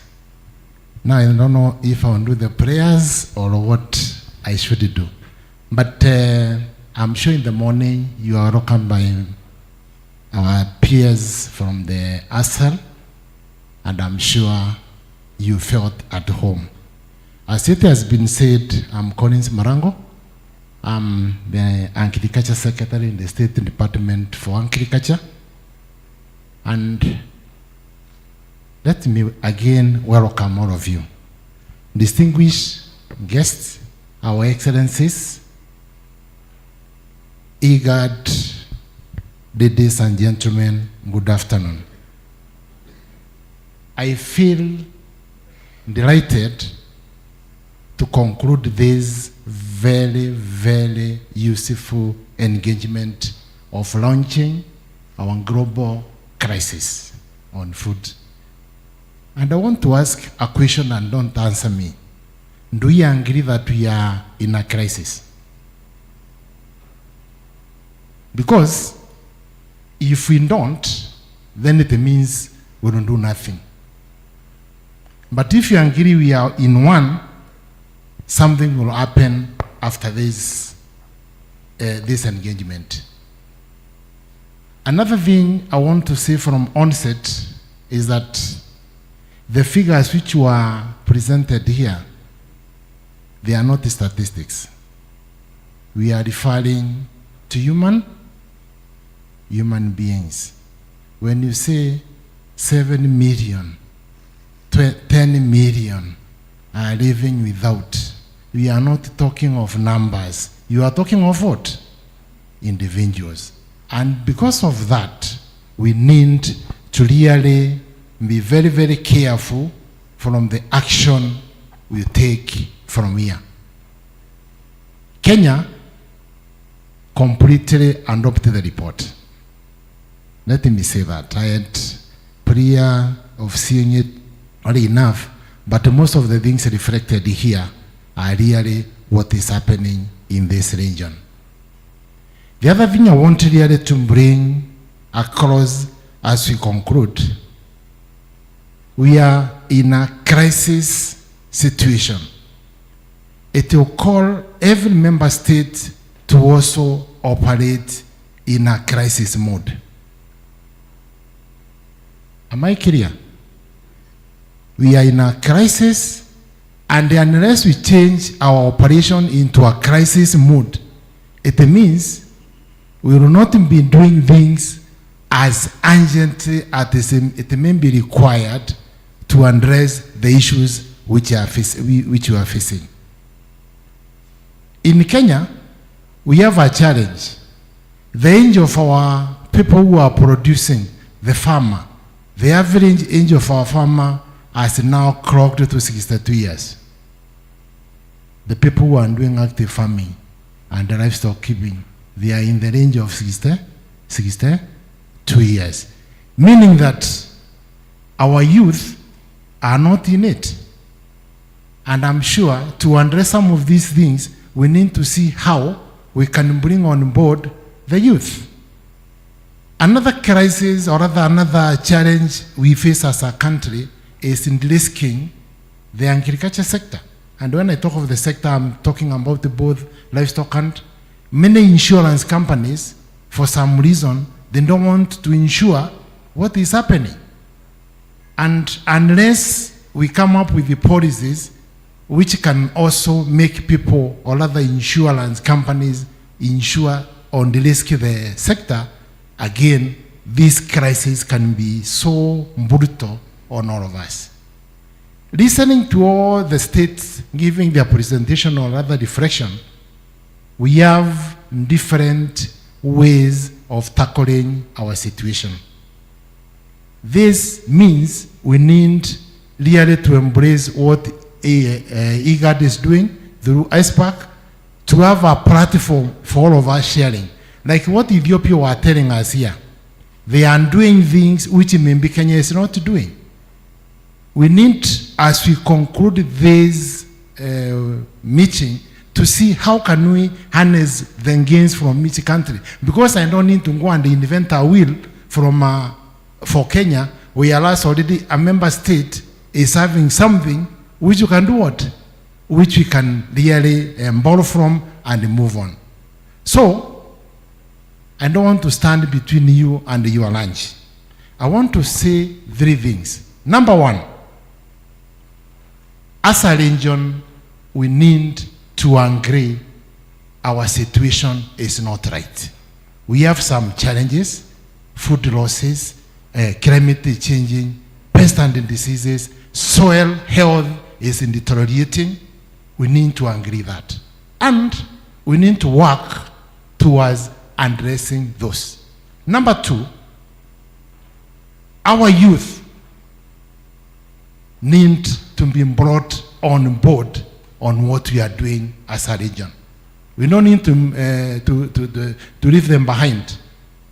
Number 3, we need to come up with ways and means of attracting investors who can even do insurance and the financing of our initiative. And number 4, we need to ensure that we harness the private sector we have in our respective countries to ensure that they also become part and a parcel of this solving of this crisis. Because unless you do that, government alone, partners alone cannot solve this. It is a fact. Things are changing. There's a time, like in Kenya, the Minister of Agriculture, where I'm working, we used to have donor support to an extent that you could not even know what to do with the resources. Today, it is not there. So we need to change with that time so that we move on and solve this crisis. And finally, from this, we have a report. We need to take action of the things we have just seen in this report. Because next year, another report will come. And please, let us not have upward what? Upward what? Let us try to bring it down so that at least we stop talking of this number. We say we have managed to reduce it even by 1 million or 2, 3, so that we now start addressing the issues brought about by the crisis. Otherwise, I want to sincerely thank all of you.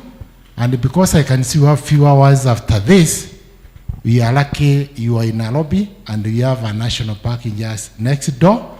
You can sample our tourism a bit before you go back to your countries. Otherwise, I want to wish you all the best. And for now, I want to declare this launch. Are we launching? Yes, we are. And so I should not do it. In fact, you can go on with the mic to the stage because I'll call on others to your counterparts from the representative government of IGAD to also launch this moment, holding the hard copy. So yes, you can say it. You can say it. And okay. You know, I was fearing I may close, and now we fail to launch. So with those many words, I want to declare this workshop or engagement officially closed. And yes, and to mark as well what has been launched today, the 2025 Global Report on Food Crises. You can also lay the mic there on the podium and join me on stage. I'll call on all the speakers for the reflective part. You can just go on stage. Yes, you could use Asante. Asante, Dr. Collins. I would like to call on the other ministers from the representative government who had spoken here before. I'd like to call on Honorable Abubakar Omar Al-Bushra from Sudan, his counterpart, Honorable Assad Abdirizak, State Minister, Ministry of Agriculture and Irrigation from Somalia, as well as a representative from Uganda, Honorable Chagulaga Fred Bwino, a State Minister, Ministry of Agriculture, Animal Industry and Fisheries, Uganda, Mr. Mukhtar Mahmoud Waberi, representative of the Principal Secretary, Ministry of Agriculture, Water, Fisheries, and and Livestock Djibouti, and also to join us for speaking from the heart, Bona Tadesse Bekele, representative of the Commissioner, Ethiopia Disaster Risk Management. And we had the earlier speakers who had to leave, and they will be represented, but also Bona Tito, from South Sudan as well, representing the government of South Sudan. Please join us here for the picture. There will be, if I can get a hand in giving the hard copies just for the picture. And everyone, again, I'm sure everyone would want to get their hands on this report. It will be made available to all of us through the official communication channels. If we could, this is a perfect picture moment. We could hand it over. I was just calling them up on stage. You could just hand it to them, the copies that we have. It's okay. And also, Bwana Anthony Awira, you'll join in this particular picture on the flanks. And Dr. Fidar, you'll join us on the picture here. You could stand either in the middle or the very end there. This copy and this report will be made available to each of us through the official communication channels that we used in inviting you, as well as to the rest. I'm sure those online would like to also be able to read this. It will be on the website and will be communicated in good time. So yes, again, you could, Bwana Collins, you could declare this report officially launched as we take a picture. And as soon as he says that, let's all give an applause to Fadhali. So yes, Daktari. And now I declare this food security global 2025 officially launched. Asante sana. As they still are there, I believe we'll be able to somehow accommodate the panelists, Mokhtar, Nira, and Allison. Please, if you could just either stand here on the flanks here, just here on stage. We could just stand as a curve. They'll be able to accommodate that. Just curve it. Bwana Collins, unaweza kuja hapa. Just hold on, just for the picture, for the arrangement. I will. Mokhtar, you could fit here as we. All right. Let's also appreciate the panelists who gave us very good reflections and analysis of what they have heard in this 2025 Global Report on Food Crises. Let's appreciate them with an applause, Tafadhali. Let's say asante. Asante sana. And the speakers before, you could also join in the picture, just here on the side. You could also join us, Bwana Olivier, just here, just to curve it and look straight up, and we'll be able to take this charity. You've also been very instrumental in this, as you gave us the analysis and presentation at the very top alongside Sarah. So I'd like to also have you in this particular moment. And picture, she should go to the other end. All right, asante sana.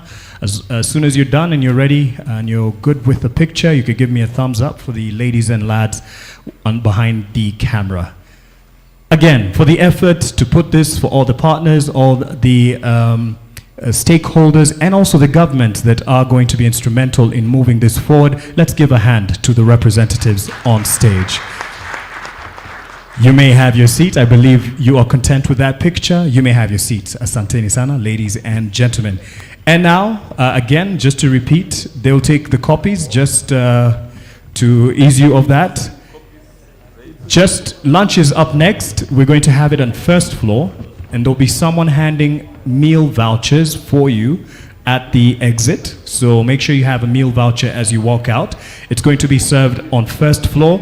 We are on second floor, so lunch is up next, and it's available for all of us as we continue the interrogation and even analysis of the report that has been launched today.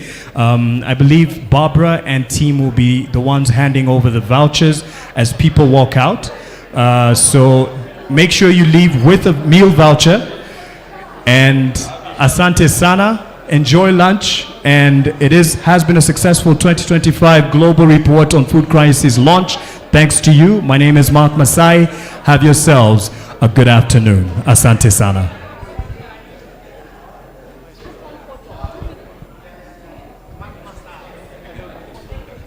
So yes, make sure you head on out with a voucher to the team.